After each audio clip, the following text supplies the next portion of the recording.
All right. Oh, I got to undeafen on Discord. That's true. All right. Hello, everybody. Welcome to the first episode of the Stair Floor podcast. I'm your host, HgFin. Here we have Halqery and JuiceboxCommando. If you don't know who they are, Halk is a veteran in the scene. I call him a boomer. He kind of is one now. He's running the whole tournament alongside Like a Noob, right? Mm-hmm. And We're the then only hands on deck for this event. a very experienced runner. He's had world record at least once, right? Once in every game at least, except for DX because that wasn't out yet. Yeah. And then over here we have JuiceboxCommando, also an older runner. Entered this tournament. He did pretty well, right? Made it up to winners quarters, I think. Yeah, you both got the same place. Yeah, I got up to winners quarters, and then Whom got me, and then Yimo got me, and losers immediately after. All right, so fun fact: the only person to make out of the only person to win a game after they made it to winners quarters after they lost was Like a Noob.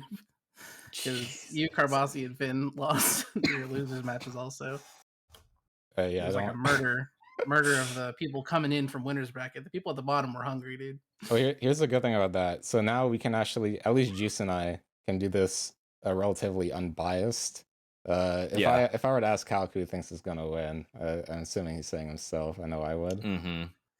Yeah, no, I'm gonna say Cobra. This man doesn't lose races, and these are races. Actually, if you haven't been able to tell, these matches are conducted in races, in a race format, and in that format, he is untouchable. So for some reason, let's just talk about it really quickly. Like, what the fuck is this tournament? How did it happen? Let's just start. So it's Drowsy Rando, not Drowsy Rando. Groudon Rando now, used to be Drowsy. Everything in the game essentially is randomized, right? Mm-hmm. So this is the third iteration of a randomizer tournament in the PMD community. The first one we ran in early 2018. We had a couple people interested. No cash prize at that point. It was all done on my channel. All the VODs are on my YouTube. Then the second tournament, I believe, was also done. No, the second tournament we actually did through Randomania, which was another partner we had at the time. And I think Randomania has either shut down or like cut down their operations a lot at this point. And the second tournament had no cash prize either, but had almost twice as many people sign up for it. I think we got 30 entrants in that one. So yeah, that was a lot. to like 16. For sure. And then this time, with just the advancements and what's possible with a randomizer, we've been able to have faith that further in the game can be achieved. Because before, what we were using was a randomizer that we just found online with no modifications made to it really, and then SPR made a couple modifications to remove some unwanted abilities and things, and then we're using that. But now Sky Temple's randomizer is completely customizable, completely tailor-made to whatever we want, and they actually made a lot of work to reduce the enemy density, which was a very big problem in early randos. So they're the reason this tournament's happening for sure. Now, why it's happening? So I actually had no idea. I don't even know. I think you told me about it, or somebody told me about it. I was like, oh, we're bringing that shit back. And I'm like, okay, let's fucking go. So I saw Speed Gaming live because I'm working with Speed Gaming right now for a Pokemon Crystal tournament that's nearing its completion. Crystal Cinco Bingo. And at the end of every stream, they're starting to... Yeah, you were in there. So was Ciethan. Those were our PMD representatives. And at the end of every stream, they'd advertise this SG Live thing. And I was like, sounds like some kind of convention. In the past, it was. But because of Corona, they didn't really have a IRL venue to go to, so they moved it all online. And after doing a little bit more research, looked like all we needed to do to host a tournament was just put up a prize pool and somebody to run it. So me and Like a Noob impulsively put up $20 each, like on the spot, $20 each, and decided to run the tournament. Honestly, I wish we had done it a little bit earlier because otherwise our schedule wouldn't be super cramped like it is right now. But so far, I think it's gone well. So can like any fucking game be in this tournament? Any game. All you have to do is put up $20 as a prize pool. All right, that's Yeah, I pretty don't know dope. if you've stuck around after like our matches because they raid another speed gaming channel that's live. There have Yeah, been some weird fucking games being played. Like I couldn't even tell you the names of some of these things, but it looks like you remember like the Legend of Zelda like CD games? yeah. It's like that art style of game, and it's like, what am I watching? I mean, I saw some of the basics like Metroid. Uh, I usually don't stick around for the race. I kind of just dip instantly. Yeah, so the Yeah. tournaments are divided into tiers for this event. The main tournaments, which was 3, but they made it 4, because one bid war got really, really heated and competitive. The main tournaments are Wind Waker Rando, A Link to the Past Rando, Final Fantasy Rando, and then there's one more. There's one more Zelda one. I think it might have been Zelda 2. No, it's Ocarina of Time. And they all received a $1,000 pot bonus. That was all finalized back in like September. That was before we even had the idea to do the tournament, I think. But then the second tier is the featured side tournaments, and that's the tier where we magically got into. Uh, and every tournament in that tier gets a $200 prize bonus. And preferably, I think with these tiers, they get a little bit more recognition and priority on streaming because these are the featured main tournaments and featured side tournaments. So I reckon there's some prestige Y- and Yeah, privilege that comes with it. because we get on the main one, the main stream, a lot more than I would have like thought. Except for that one game, it was on like Speed Gaming 7, which I didn't know they had a 7. They just have Yeah. like infinite numbers, I guess. But We've had one game that was on the front page of Twitch. yeah, that was a Whom versus, or that was him, Cobra. right? Yeah, Whom Cobra, which we can get into that. People to get into that later, but that was a The banger. first thing Cobra says when he gets into the interview, that was bullshit. That was the Cobra! worst. What are you talking about? No! We're on the front page. Yeah, I heard that. What was our peak viewership? Wasn't it like at least 500? It was like 600, I think. That's pretty good. So yeah, what happened with the last two? Who won? Whom won the second, I Whom, think, right? so the first one, winners finals, was me versus Whom. Actually, we were doing a best 2 out of 3 up until top 8, which was a best 3 out of 5, 2 drowsy. So every player was sent a set of 5 ROMs, or sorry, they generated their own set of 5 ROMs using their own extracted ROM from their own game, of course. Yes, Um, of course. and winners finals went down 3-2. I lost the 5th game. And then Cheese had gone to losers earlier from Whom in the semifinals. And he ended up beating me, like a noob, and everybody to get up to grand finals. We did top 8 all in one day, actually, if I recall correctly. That's So pretty fucking insane, actually. we did it all in like 4 hours, I think, the top 8. And yeah, then Whom just kind of, I think it was a 3-1 grand finals for Whom. So pretty handedly went to him. Could have been different if winners finals didn't go that way, but who knows? Who was he playing against? For winners finals, it was me. Oh, okay. It was a game 5, like really, really close race. Like I Yeah. think I got drowsy like 30 seconds later or something like that. Right. Then our second event had a lot more eyes on it because the community had grown a lot by that point. I What don't year think was the DX first quite one? out. What year was the first? 2018. And then January of 2019 2018. for the second one. Okay. Mhm. And the second tournament had a lot more upsets, namely Music Quill. Yeah. If you go look at the bracket, I sent the link to you. Let me go ahead and pull it up myself. Yeah, I should pull it up one. Which one is it? 2, right? Yeah. 2, yeah. Beat Drowsy Tournament 2 Electric Boogaloo. Okay. So if you go and look at the bracket, Quill was not seeded. He had to do like a qualifier round to make it up against somebody who had a bye. And that was me. And that was the quickest I've ever been destroyed in a video game. That was like a quick, like 8 minutes and I'm out. And I didn't know what happened. I didn't even blink. I had no idea. So I was like, okay, well, I'm starting in losers. That's awesome. It's brilliant. I'm like, okay, whatever. Noob's going to beat him. Like, this is ridiculous. And then he beats Noob. And then he beats Cheese. Then it's like, all of a sudden, Quill is in winners finals. Like, how did this happen? Like, Quill, I don't want to say Quill was bad. Like, he's not. It's just there were a lot of heavy hitters in this event. Like Jay. It was definitely weighed against him, and he was just like, well, I don't really care. Yeah, and that's what we want to see here. Honestly, just people defying expectations that may have been pre-assigned to them. So at Something I this thought that point, was really funny about this, by the way, and like him like being the dark horse of this tournament, was that we didn't do it for this one, but for this, the second and the first one, there were prediction brackets, right? So I don't think anyone predicted Quill to get this far, so he kind of like destroyed everyone's predictions. no, yeah, and then he got beat by Jay at the end, who had beaten whom. Jay had beaten whom in the winners semifinals. And then it was kind of the same story from the first one, where instead of Cheese, whom had come back through the losers bracket and reclaimed the top spot.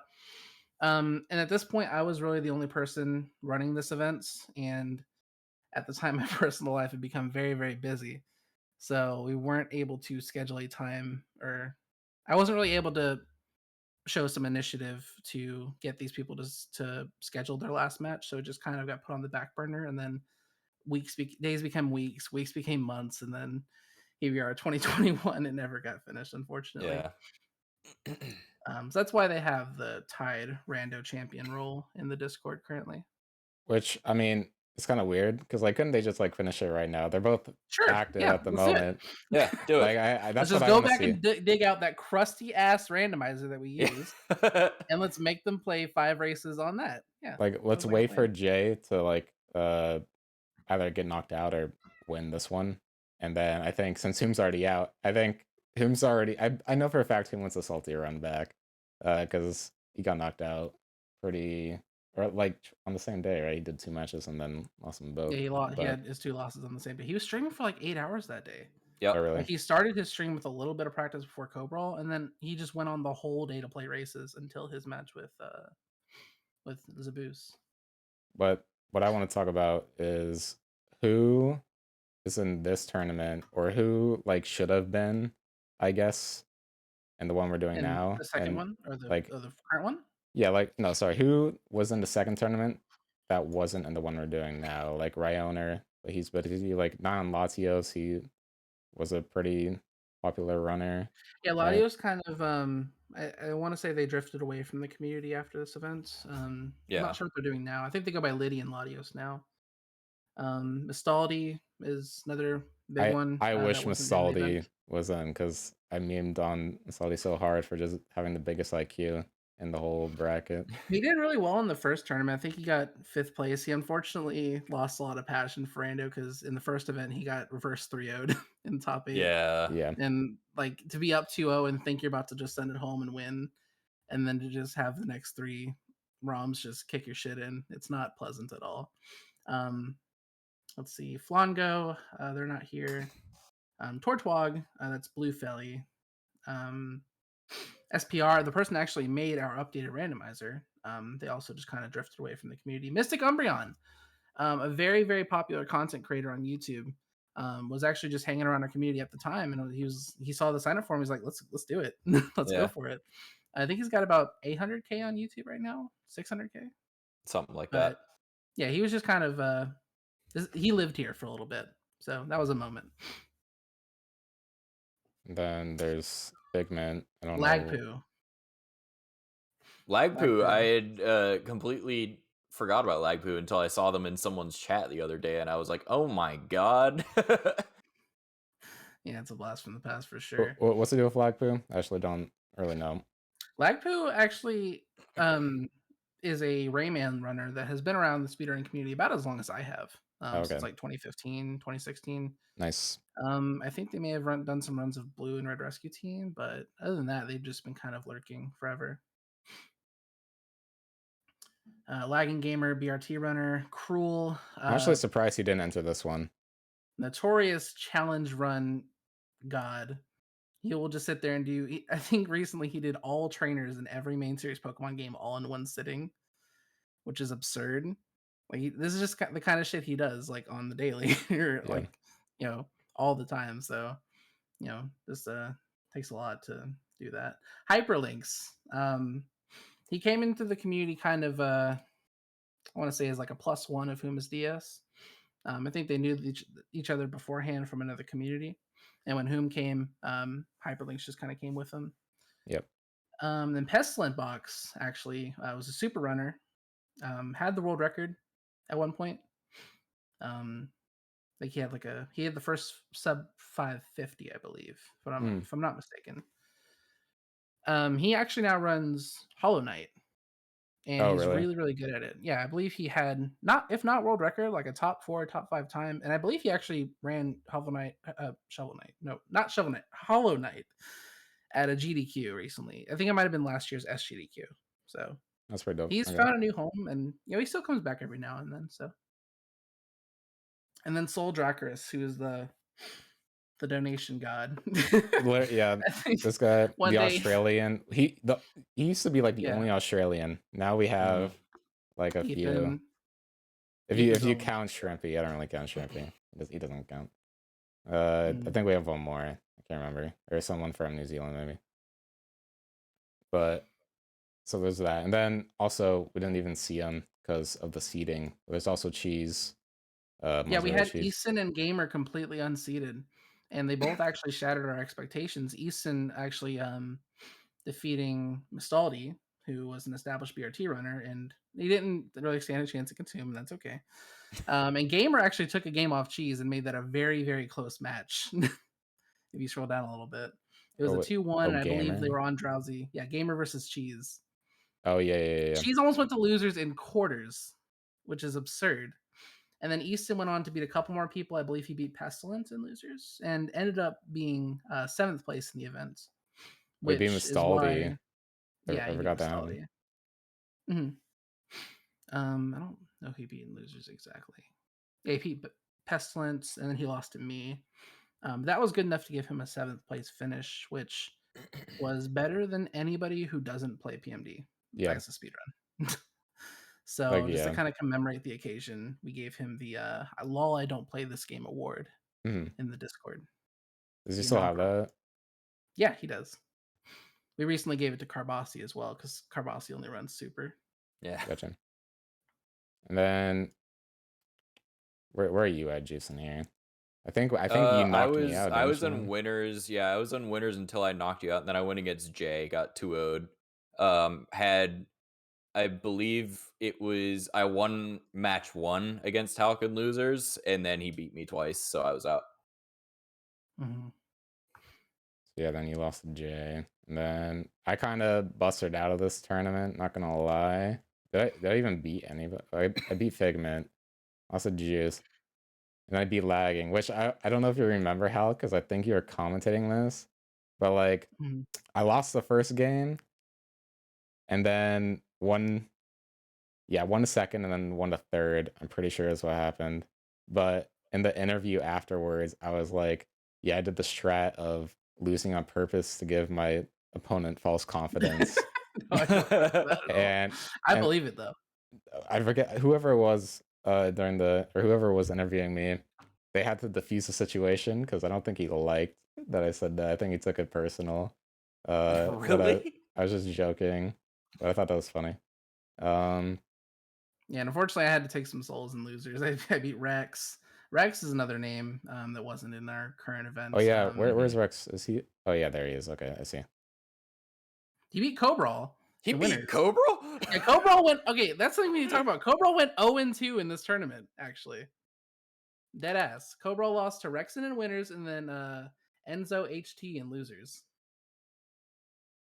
Oh Enzo, yeah, he's also someone who's not around that much anymore. But yeah, also before we move on, let's talk about the fact that this is like a best of 3 format and that the new one is not. Yeah, I think we did the same thing with this event that we did with the last event, where it was best of 3 until top 8. Because you see me versus Easton, that's a best of 5. And if you scroll down, you see the Hyperlinks versus Mistaldi, where Mistaldi got reverse 3-0'd and quietly exited. Hyperlinks had a pretty long losers run, actually, because he lost like immediately, I think. I think he was also someone who did better than most people expected because he wasn't really active before this. Got knocked out by his own boy. Yeah, right. The friendly fire. You don't 30 your boy. Come on. Just throw a game. Come on. If you're up 2-0, throw a game. But But yeah, okay, let me close out of this and then let me pull up. Well, there's also the fact too that the one we're doing now goes on to Radon, and this one only went on to Drowsy, right? Yeah, those tournaments only went up to Drowsy just because nobody could take Rando for a lot any longer than that, and we didn't have any of the overall movement cut out. So you still had to go to the shop, you still had to go back to the job board, you still had to talk to Bidoof just to go to Mount Bristle. Yeah, like we like to see a good time in Bristle at like 7 minutes in this randomizer. An average was like 15. Yeah, it was like well over 10 minutes was the average for this, just because of all the overworld stuff that you had to do. You had to do the quiz. The quiz was not skipped. Oh, and yeah, and there was no way to pick your partner and start them manually. You had to just kind of go for it and hope whatever you got was good. Hope you got Spirit Team, basically, because Spirit Team wasn't banned. Unburdened coughing. That's what I got. That'll do it. Can you see my screen? Do you know if there's a way to close this fucking thing? This little bar thing? Data so annoying. All right, I don't know how to get rid of it. It's fine. I'm just gonna zoom in. Well, yeah, it's kind of whatever. It's fine. We'll deal with it. Look over here. Okay, so I can just zoom out. Yeah, that's fine.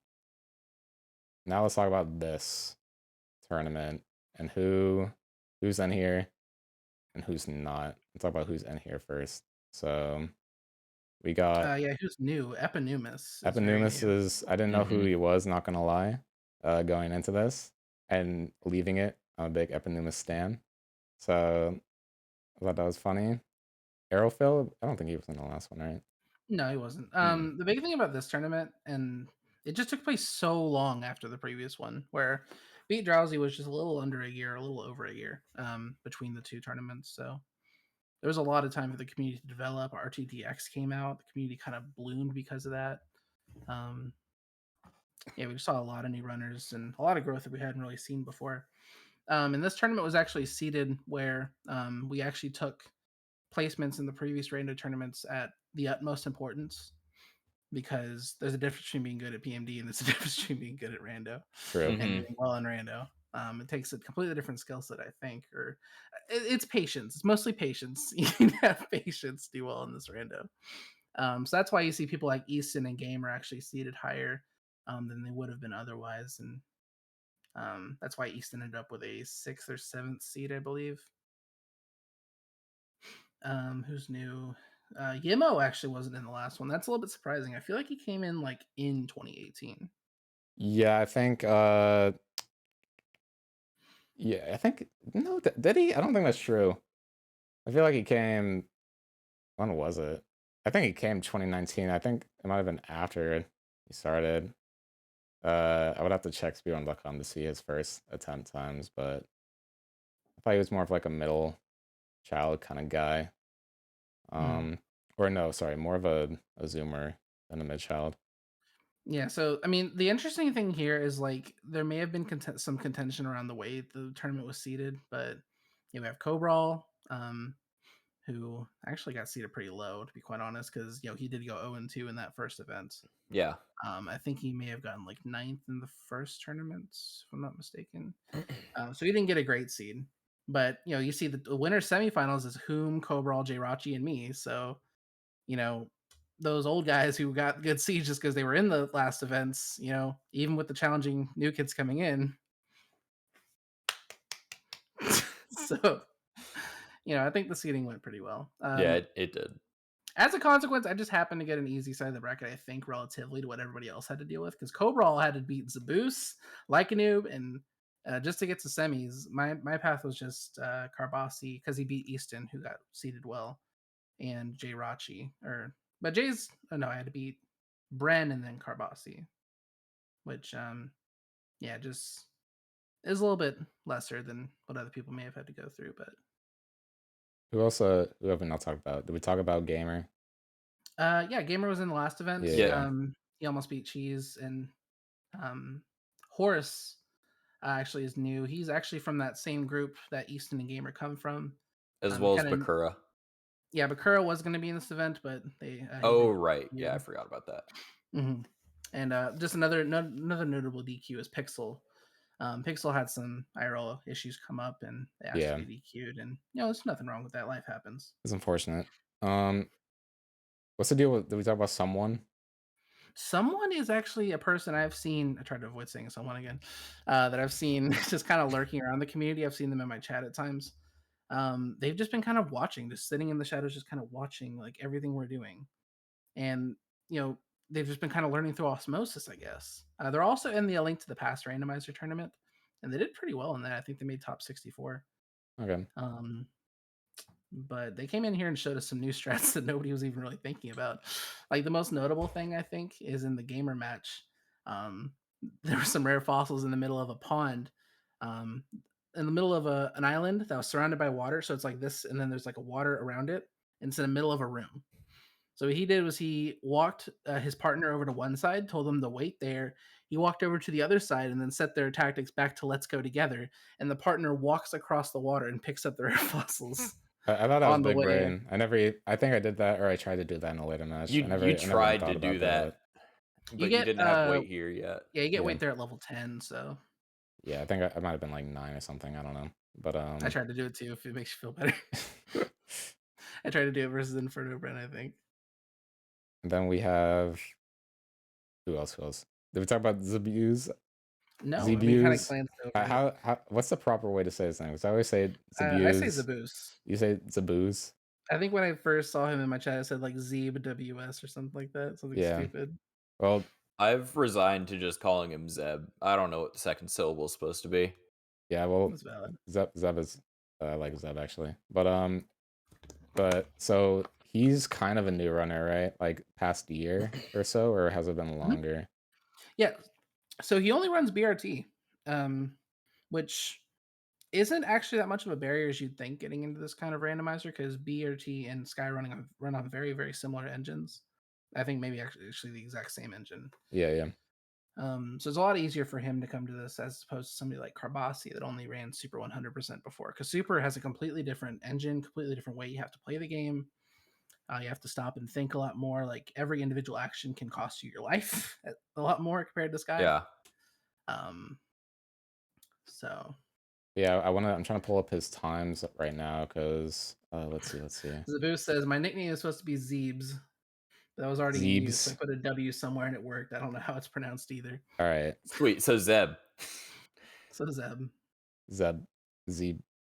Where is he on the fucking leaderboard? Who are we talking about? Zeb. He doesn't run Sky. Zeb.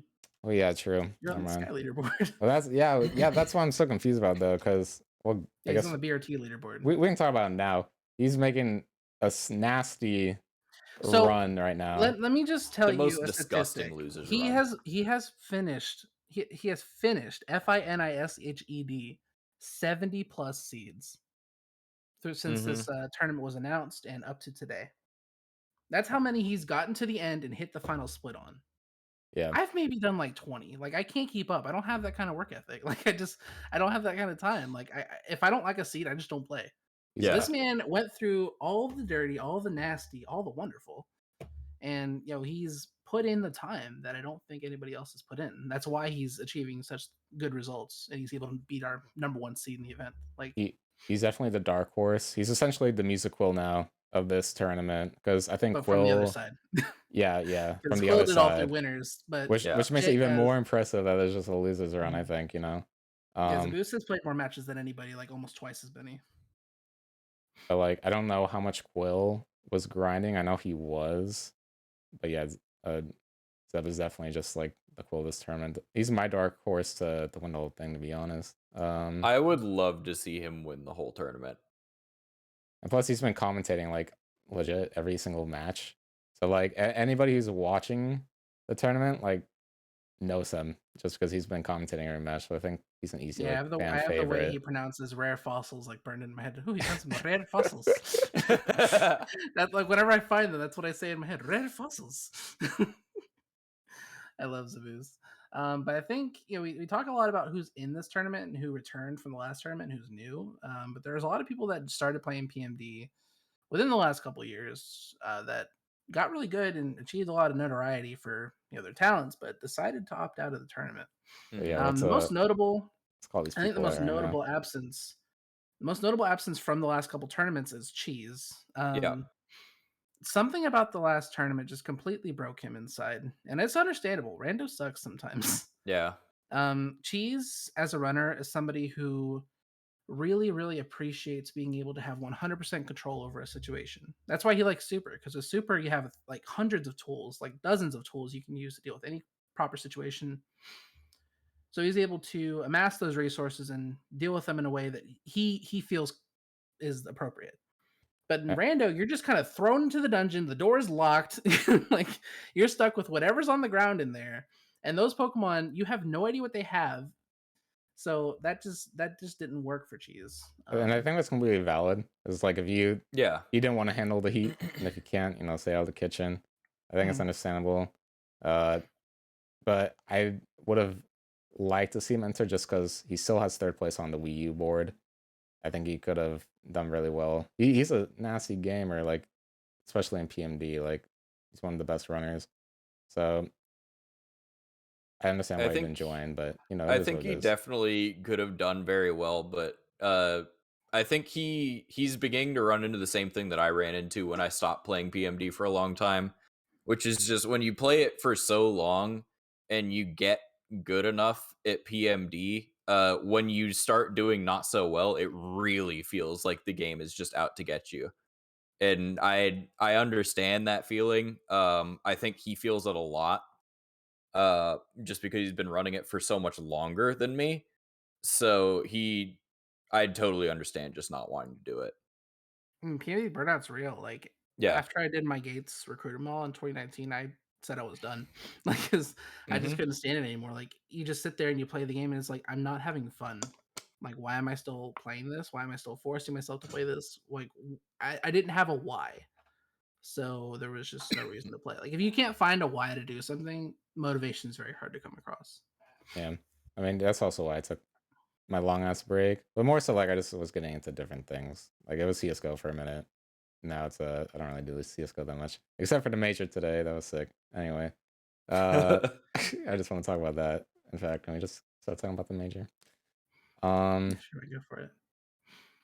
But I think the notable absences are um I think there's three names in particular that have really thrived and kind of taken over since our last tournament.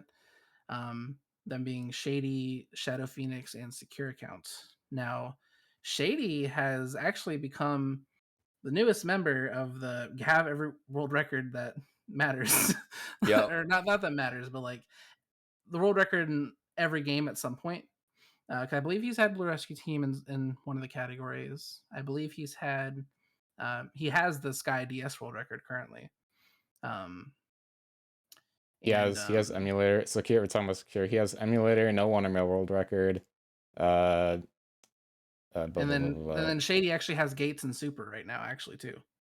So Yeah. Shady has DS1 ML. Second place EMU. First place DS. Yeah. yeah.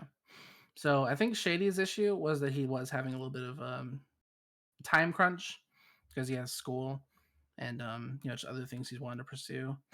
And then as soon as the tournament bracket like signups closed, and then a day later, Cappy Paris $600 pop bonus got announced. He's like, "Wait, Yep. you reopened registration for like 5 more minutes." It's like, Because let me I let me think think like about it. I actually love the fact that the pop bonus came in after registration closed. This is a big Yeah. fuck you to anybody that didn't join. But I think it would be really interesting to see how much bigger the bracket would be if that was announced like a month Yeah, prior or like something. I like it's a measure of success for me as a tournament organizer. Like for any community I'm involved with, is to have a bigger turnout than I did the time before. I don't care if it's one more person, just a bigger number of people that are interested shows growth. And we unfortunately weren't able to hit that because if you go to back to the Beat Drowsy 2 bracket, I think we had 30 entrants, and then in the current tournament we only had 25. Yeah, So And it's a failure, but I because we've like grown that so much we since then. Sorry, I didn't mean to cut you off. No, you're good. I like that we brought up the topic of that prize pool coming out like a little bit late, because Help can confirm as soon as he put out the at everyone announcements that the prize pool had increased, I immediately DM'd Halq, and I'm like, how much you want to bet people are going to bitch about this that didn't sign up? They never run the game in their entire lives, and they're going to be super pissed. Well, And actually, to be fair, Capybara's donation was sitting on Matcherino for yeah, 2 days before anybody noticed it. So if people really wanted to go look, it had comment, had PMD Explosive Sky written all over it. You could have gone to that website and seen. Like, it's publicly accessible. They have a link to it in their Discord. So I it's mean, out yeah. there. even But before that, were we at like 60 or more than 60 before that we dropped? were at $81 because of me, you, and like a noob. Okay. And And I like that it was brought up because it's like it's so obvious that it wasn't malicious, and I'm glad that it hasn't been in any of the like more public channels, like not in the PMD speedrunning discords or anything that people have been complaining about it. But I've definitely been in some Twitch chats where people are like, "Oh, well, if I knew the prize pool was going to be this big, I would have signed up." Like, dude, it wasn't malicious, first of all. And second of all, if you're encouraged by the prize money, but not just by enjoying the game, I'm going to be honest, you weren't going to make it very far anyway. So, Well, I I mean, I think mean, it's I doing think it's something. arguable. Like, I mean, if the price was that big, like, they probably would have grind their asses off if they really wanted it. You know? I mean, that would also lead people to hate the game. Like, and we don't want that. Like, we want people that are yeah. passionate about the Nah, game fuck. and the game Get. itself. I say get all the wimps out of here. If you don't want to grind it, don't grind it. Yeah. And no, for sure.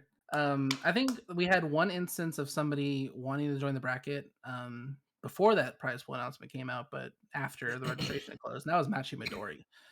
They just misread the time I think the cutoff was. At that point, it's just like, we had a hard cutoff. We can't let you into the bracket. I'm sorry.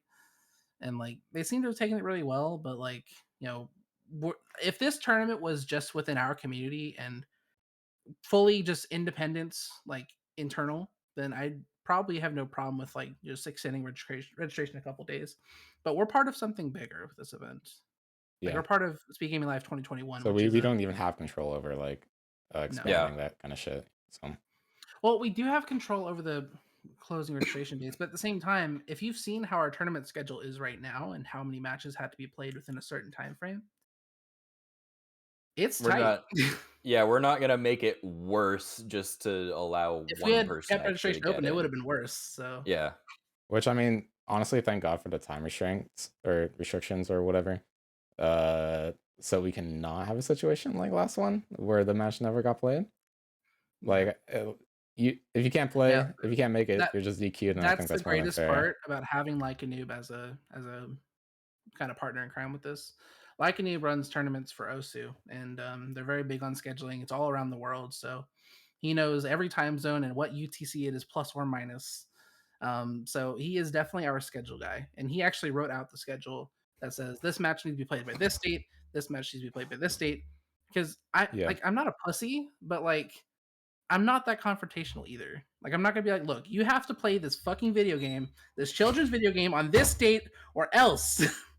Well, I can people do that, and it really takes a lot of weight off my chest. I can't even remember who told me, but I didn't even know like I had to play a Rob and how close I was to running out of I time think to I do DM'd you that. because I'm like, you're not responding to the pings, bro. Like, Yeah, no, what's going I on? wasn't checking. So, not gonna lie, like the weekend before this tournament started, I forgot that it was time for it to start. So if I never got that DM, I would have just been DQ'd, probably, Yeah, or someone else would yeah, have told me. I'm yeah. sure I would have I found it think probably the somehow. best DQ, or not the best DQ, but just like the most avoidable one, was Aerophile versus Epinumis. I think it's my headcanon that Aero knew he was gonna lose, so he just didn't show up. Because he didn't say anything afterwards. He didn't have an excuse. Sorry, I woke up late. Sorry, I was at this other place. He was just like, all right, when's my next match? That's is that all that Just happened? You just yeah, he just kind of didn't show up to the match and then was like, all right, so who do I play? Like just moving on. We're done with that. That was a thing, and that's behind me now. Like, all right. okay. I respect that shit. I respect that. Yeah. Yeah. Like, I know you're not gonna win, sure, I guess. But Okay, but now we didn't talk about yes, that's Shadow. shady. We didn't talk about Shadow Shadow yet. Phoenix. I when I look at Shadow Phoenix personally, I see if you're familiar with Shift, the SpongeBob speedrunner. Yeah, I know. Yeah. I see a lot of that attitude and that desire for improvement, Shadow, which is what makes him a fantastic speedrunner, in my opinion. Just complete dissatisfaction with anything but the best. And just putting in the work, putting in the time, learning, optimizing, improving. That's just the definition of Shadow Phoenix DX. Now, I don't want to say it came from Cheese, but I think Cheese is probably one of our biggest content creators in the space. And words matter a lot, and the opinions you hold on a certain activity will spread to those that just watch your stream. Like for instance, in 2017, I would average around like 30 to 40 people, and I would just constantly say super fucking sucks, super's terrible, super's the worst game ever. And I think over a long period of time, it did actually decrease the amount of people that may have been interested in running the game, and I really regretted that. But that's just how I know firsthand that influence matters. So, and I think Shadow may have been influenced by that take to not join the tournament, but I can't know mean, for sure. You can't. Yeah, it's hard to know without a direct answer. I'd probably say no because I think he's in the same boat as Ethan is. Lucky Ethan, by the way. Where they're just like, oh, this tournament or like this format sucks, and it's just like, I don't know, like PMD, like it's randomized. PMD is a random game anyway. Like, yeah, it's already random, and that's why it's like it's such a dangerous mindset. Like, it's really cool to have people that are like, I won't accept anything but the best. But if you won't accept anything but the best and you're trying to run PMD, you better have a lot of free time because you need the RNG to hit if you won't accept anything but the best. Mm-hmm. But it's like, I want to see these people enter because I know they would do good, So it's just like frustrating, especially with Secure, which I don't know if I got a direct reason as to why Secure didn't join.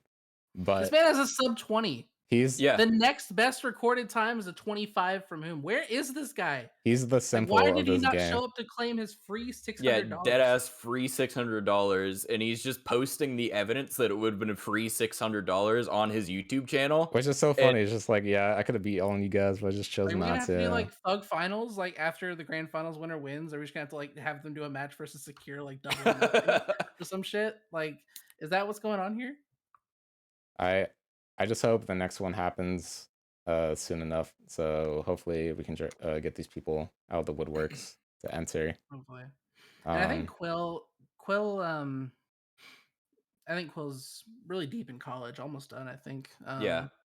I had actually talked to him about that. He's in his last semester, and he's one of the people that like I actually respect the prize pool argument on, because he was like, well, if it's like $60 and I'm just essentially doing it for fun, I would rather just focus on doing well in school. Yeah, that makes sense for sure. Yeah, when it's a $600 prize pool, it makes a little bit more sense as a college student that you would want to maybe get in on it. But like, yeah, he's just been busy. I don't want to like if it's an excuse like that, like that's valid. I don't want to shit on people too much who I think should have joined and didn't, but they just didn't join. But I just wish they did, and if they do next time, because it'd be sick. I think it just makes it for a more entertaining tournament, because without all those people in, it was just kind of assumed that it was just going to be a free bracket for whom. Like I was like, after we saw the prize pool, I DM'd like, and he said he's about to go on a fucking Hawaiian vacation with our money. Yeah, like, he's about to live it large. But Zabu's is right here. Zabu's an emulator. I didn't know Zabu's. Wait, he does have a Sky time? What? Yeah, that's what made me think I was crazy. I definitely thought he did Sky. Yeah, he has 5th on the leaderboard for No Wonder Mill on emulator. Huh. I had no idea Zabu's did a Sky time, did a Sky run, to be quite honest. That was 4 months ago. Yeah, he bought Juice. Yeah. Get in there, buddy. From 3 years ago. My PB is now like about 30 minutes better than that, because it was in the relay. It was the first time I'd ever used Skitty, and I just bodied my PB, but I never like actually submitted it because I don't care. I don't care about the leaderboard. Because Zabis has 2 completed runs, he just said in chat. Okay. Well, then that's the reason you don't get the lol I don't play this game award. As far as like a 630, then that's pretty good improvement if that's only your second completed. 7 hours plus for his first run, and then 537 for the second. That's kind of nuts. I think my first time ever in Sky was a 638, or maybe even worse than that. I'm not sure. I know I just prepared a lot because I didn't want to like mess up, and I was actually trying to see how viable Shinx was, because I thought Charge Spark was broken. So there's a lot that took me to get my first run done with Sky. But yeah, and then all right, who else? I think that's enough shitting on the people who didn't join. I can't think of anybody else who didn't. Yeah. Let's look back at the bracket now. Who else did we not talk about? Strifesta. Strife Sada. Strife, Sorry. Strife comes from the Crystal community as well. But he says he's run RTDX, which is practically its own game at this point. Like, it's not really connected to any other runs at all, except that it shares the Wondermill codes from Super. But it's a very different PMD run, and it's not like Sky. It's very, very different from Sky. But he mainly joined in the train of Crystal players migrating over. And he's actually become probably one of our most prominent commentators as well. Yeah, I was gonna say, because I think he's one of my favorite commentators to listen to during these games. And honestly, like in terms of like the matches, I can't remember his times, but I think he made them competitive still, right? He lost to Gimmo and Zaboos. Like, yeah, Like, knowing who goes out like that? Like, that's not fair. he just had a very unfortunate bracket for sure, but I don't think by any means. I think he'd done better with a different bracket, but you know. Yeah, me and New were talking about it the other day. We were like, he probably could have gotten like losers round 4 if he was just against different people. True. Yeah, like for sure. I think it was really impressive to me, a lot of the Crystal players, not just Strife, but how a lot of them performed, because they don't play PMD much, if at all, and most of them at least won a round. Like, they all did pretty well for themselves. Yeah, even like, the all things worst considered. performing one, I think they all went 0-2 actually, except for Gamer. Oh, really? Yeah, because he had to beat Horse. And Horse actually just got the Crystal Deathmatch. Yeah. I remember after he won against Horse, you did have some very complimentary words for him, like because he got like a 44 or something, like really good, like at the time, especially for somebody that's not a PMD runner. So yeah, they all practiced and they all took it seriously, and I really appreciated that. The worst thing you can do, in my opinion, besides not joining, is join and then don't give a shit. Yeah. And like just completely just whatever, it's whatever. And just like it feels like you're wasting my time. And you're wasting your own time, and you're wasting the people that are watching's time. You're wasting the commentators' time. Like why? Why bother? I mean, I think it's fine. Like in the sense that like, okay, maybe if we know they're not gonna do that, then we can just not stream those games. But I mean, I don't know. I don't have anything against people just joining to have fun. Personally. Well, it's not that they're necessarily having fun. Like they'll just like, I don't know. There was one person, I want to call them out by name, but they happened to get DQ'd in winners, and then their second match in losers, I think they came to the match hungover and they just quit 5 minutes in. Mm-hmm. And like, oh, I didn't what do know we that. do? Like, let's commentate this person's playthrough. Let's do it.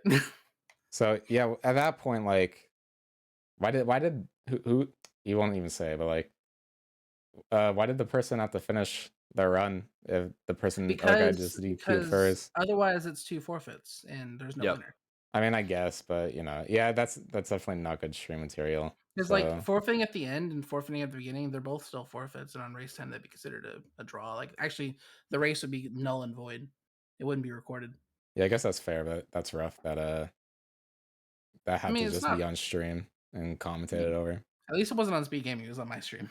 So. Oh, okay. Well, that's fine. That's fine then. Well, it sucks for the other guy who has to sit there and play through it, but at least he can just tap it in. Oh, okay. So I think while we're on TO Nightmares, probably the strangest thing that happened, all right. So here's some more background about the tournament. Speed Gaming was telling us that they wanted to have a bot that auto-generated seeds for us and like gave seed numbers to players, and I'm like, I don't trust these people to put in seed numbers and randomize their own ROMs. Yeah, we should definitely just run that ourselves. Like, there's no point in that. Babied in like given ROMs. Like nobody's gonna want to do this. I'm pretty sure Easton asked every one of his opponents for the ROM because he was just too fucking lazy to do it. Yep, like these people don't want to do shit. It was, what was it, Horse versus Easton in the dumb Discord that we're in. It was like during their match, he was, or not during, but right before, he was like, hey, can you send me the ROM? And we're like, what are you doing? Just make it. What are you doing? But yeah, so we're really worried about that because they wanted to completely regulate the ROM making process, and we wanted to assist a little bit, go a little bit further with that. I'm not gonna go into detail how, but we wanted to be a little bit more helpful to the players, just to avoid any mistakes, just to avoid any problems. Right. So eventually, we were just like, all right, whatever, we'll just comply, we'll just do whatever.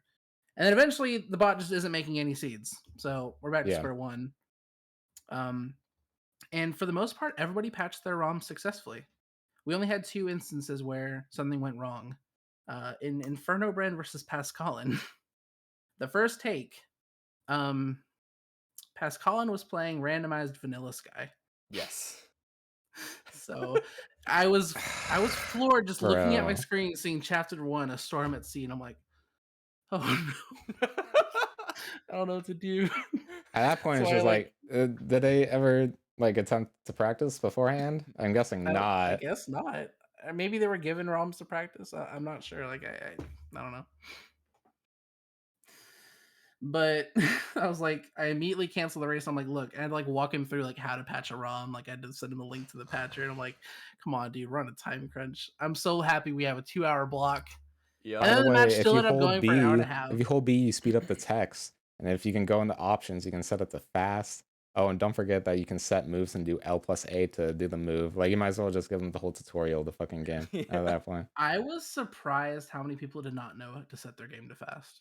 It happened in like Yeah. 7 matches, and it was wild. Like I guess that's something we kind of take for granted.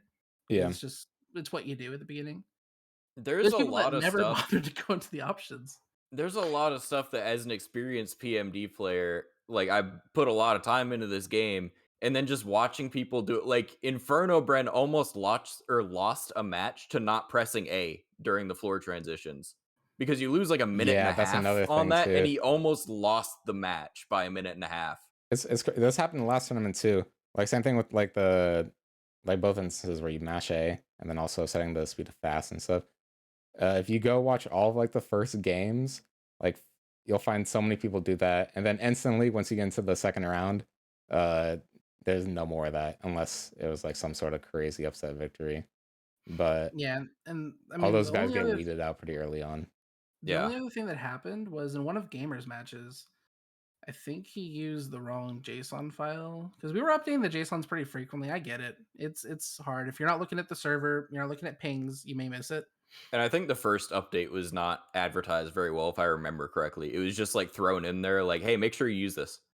Mhm. Yeah, And I think some people might have missed it. Yeah, I think at that point the only thing that had changed was possibly names, but I don't know. It's my opinion as a tournament organizer. If you're not using the correct version, that's kind of on you. But I mean, well, let me it did ask make you me Yeah, this: it realize. is. It Are you is. telling people before their game that make sure you have the right JSON I am file? now. I am now. Because like I feel like I feel like that should have been a thing from the beginning, to be honest. Because it Yeah. is hard to keep track. Like if I already downloaded the first one, and then I just don't know, I'm not reading the Discord, but I'm still practicing on my own. I have no way of knowing that there's like a new version. You know? Yeah, but I mean, I pinged rando participants for everyone except for the first one. I try to put them in a channel where they can't get buried. Okay. And I usually pin them, I think. I But think they're yeah, all now pinned, yeah. as a final precaution, I'm telling people to make sure you have the most recent version of Sky Temple installed. One of our admins was about to play a tournament match where he didn't actually Mhm. update his Sky Temple. Oh really? Yep. Like Wow. dude was like, "Oh, I forgot to Oh, do it that. was Let me do new. that." Oh Okay. no. Oh no.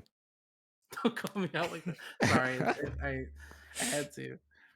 It's a bad But look besides being that, an it has admin. gone very, very smoothly, I think. Yeah. Oh, well, we had one issue. Sky Temple fixes a lot, but when PMD can't generate a floor, it has a lot of Oh trouble. yeah. Kind Let's of talk about that overloaded. because yeah. It generates a one room or one room floor with a monster house, and we have monster houses disabled, so they're not supposed to naturally occur. But this is the failsafe for PMD. So it actually only happened in one match, if I recall correctly. It was Gamer Yep. versus Inferno Bren, and actually, I believe it cost Gamer the match because he spent like 40 seconds getting off a floor that may have only taken 5 seconds, and it was a really close race.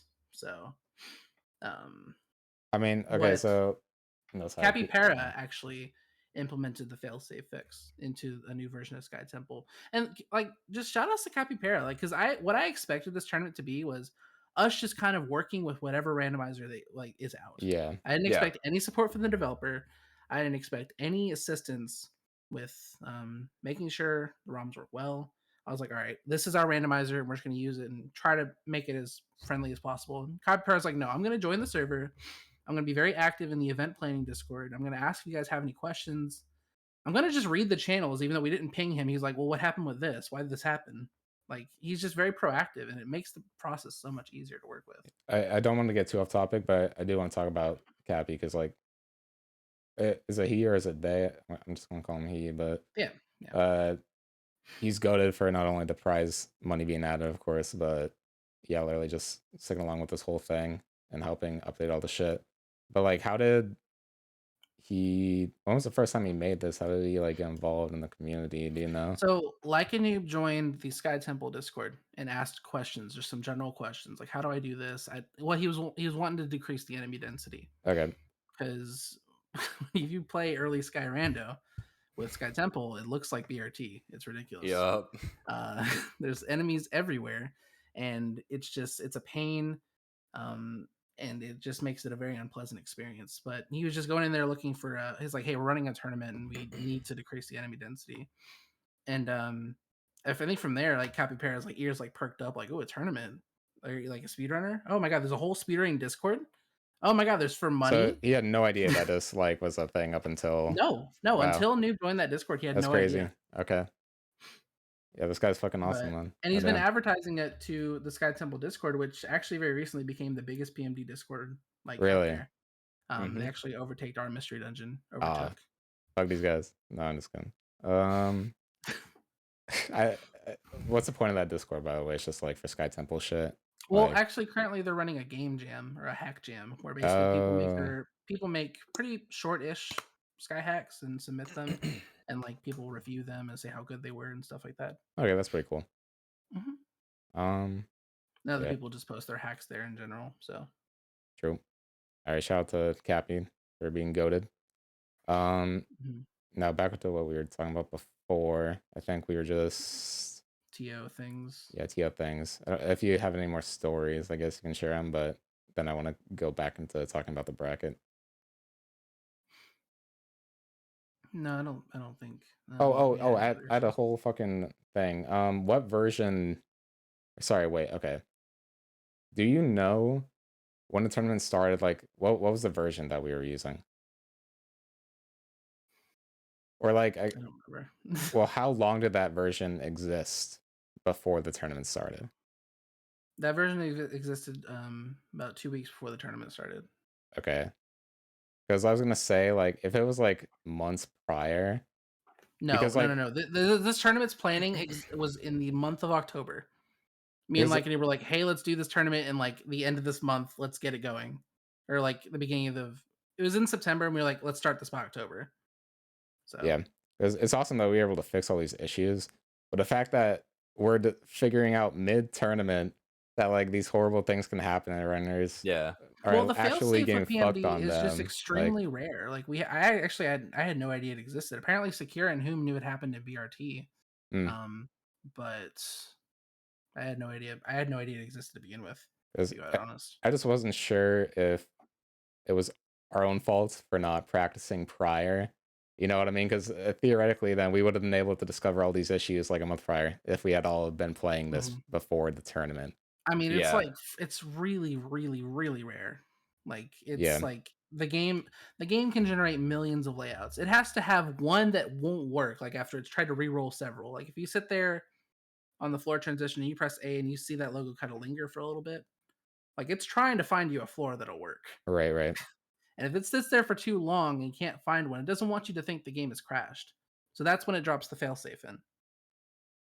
How unlucky is it that I had both those happen to me? Where I had the floor thing happen, like just in practice though. Like I had the floor thing happen where I can't actually get to the stairs. And then I also had a monster house appear during It's gotta practice. be like 1 in 1,000. Because I had both of them in practice. Okay, so I'm guessing it's not that. I actually had one. It was before my match with Yimo. I think it was the same day, and I literally rage quit practice because I was having such like a bad time. I was having bad luck. I was just not in the right mental state. And then I started up a new ROM, got to floor 2 of Beach Cave, one room monster house. So I was like, okay, I'm not going to deal with this. I'm going to reset. Got to Beach Cave floor 2, one room monster house. Okay, I'm going to reset one more time. Got to floor 2, one room monster house. Okay, so about that, I think from what I've seen, people get similar layouts on similar floors in dungeons. Yeah.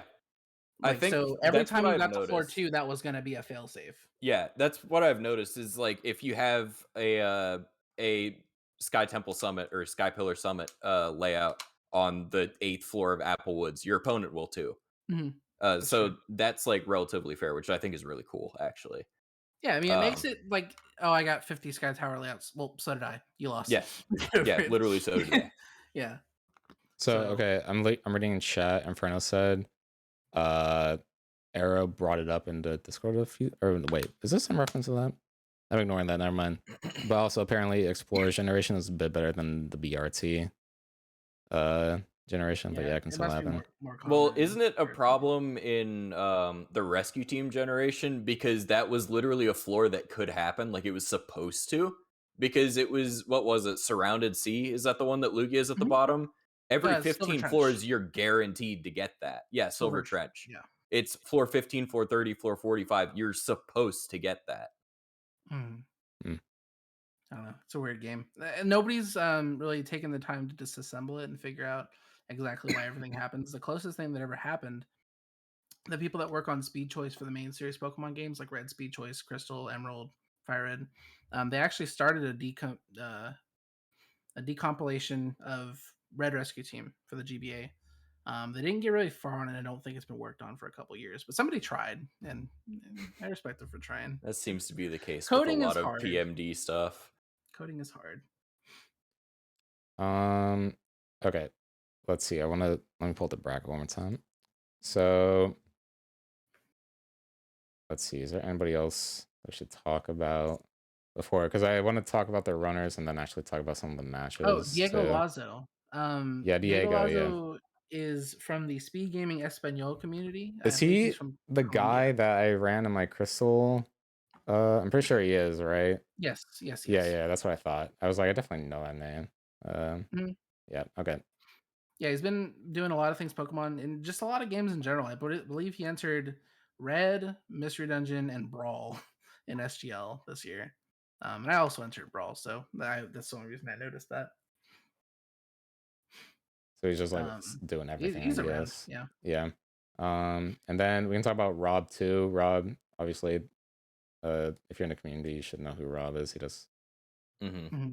Does Rob's he been around do for a little more? while. I feel like he doesn't do runs that much as opposed to like the routing shit and doing the Yeah, he's always been more of a recruiting router. laws. Yeah. Yeah. I think he posted his first Sky run in either 2015 or 2016, so he's been around for quite a while, actually. Okay. Or I think it might be Explorers of Time and Darkness, actually. Yeah. But and then I feel like I don't want to miss anybody, but we're probably missing somebody.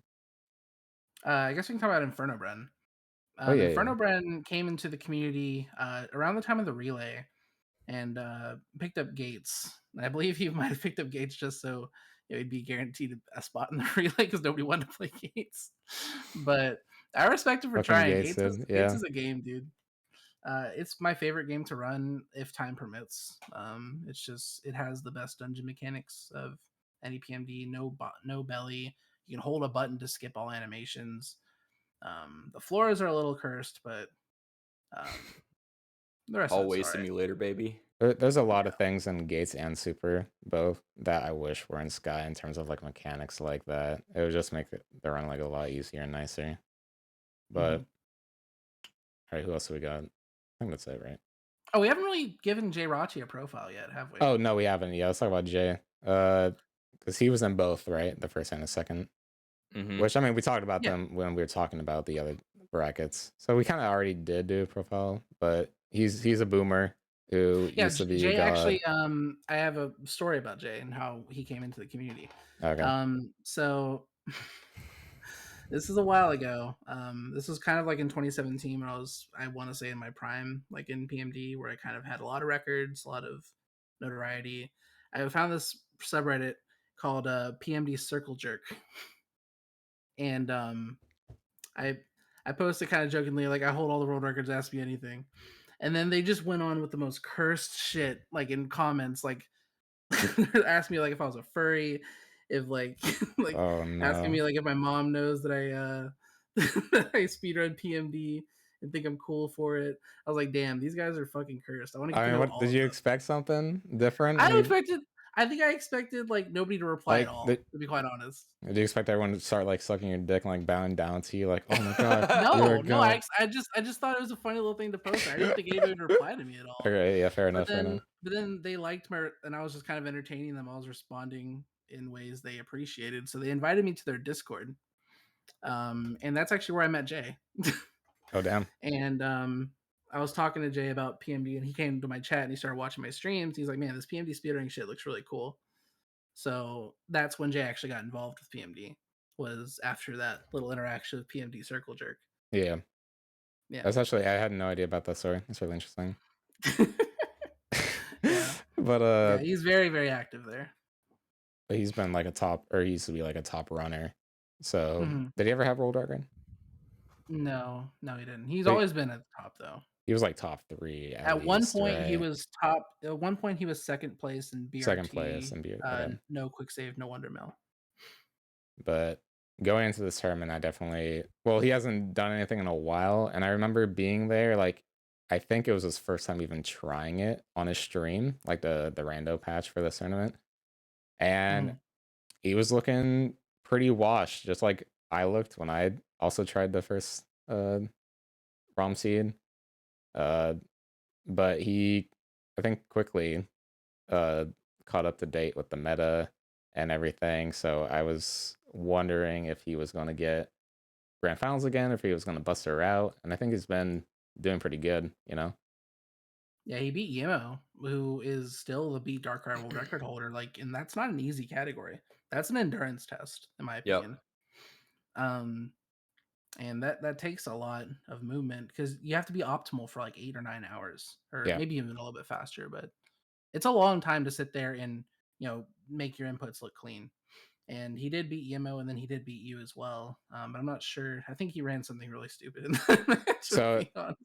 if we want to start talking about the actual matches, we can, because if he's I the know I last was person to really cover. critical about you in my commentary.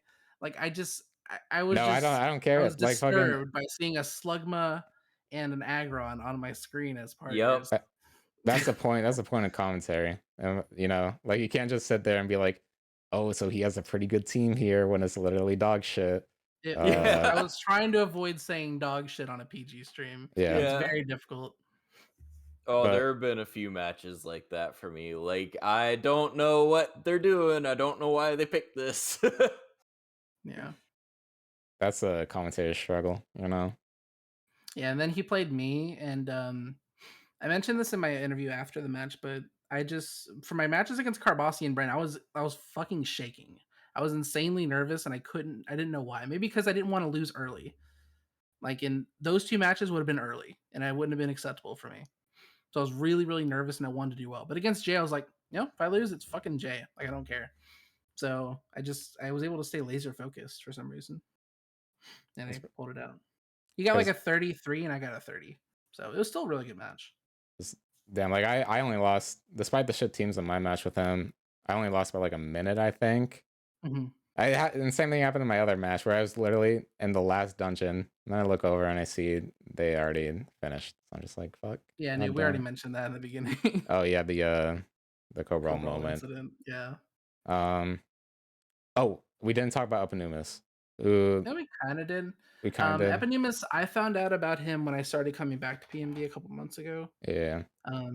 I started doing races with the community and Time and Darkness and stuff, and I started, just getting back into Oh no, Time we and did. Darkness My in bad. We general. did talk about Eponymous. And I noticed in the Time Darkness channel, he posts a picture of a 521 and says "shit run," and I was just flabbergasted. I was like, what the fuck do you mean a 520 is a shit run? That's 10 minutes faster than the world record. Right. The fuck are you talking about, you pompous idiot?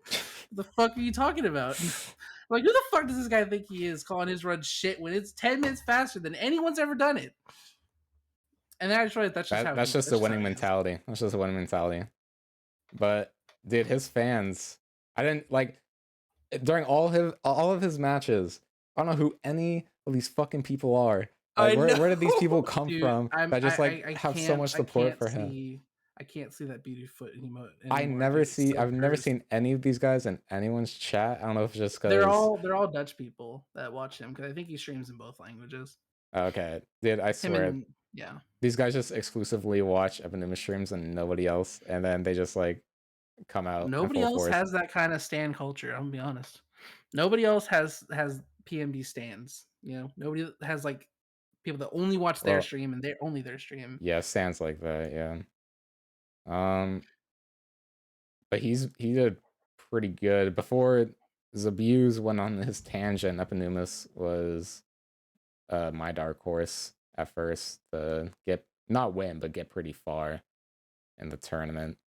I think it's worth mentioning Cobral just a little bit further and just kind of going over where Cobral comes from. Yeah, Cobral is the first PMD runner.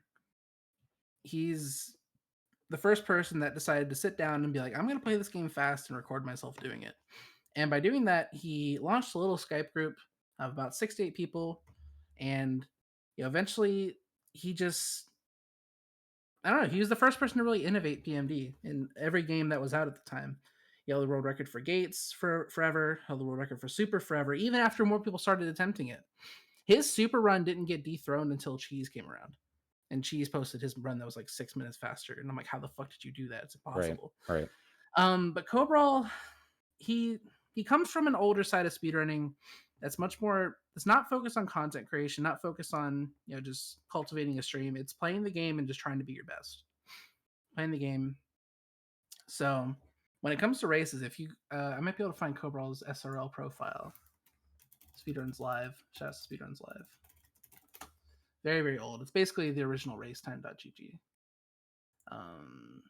Users. Cobral 1. Search. There he is. Okay. He has won. He's done 429 races. He's won 194. Yeah. He's gotten second place in 106.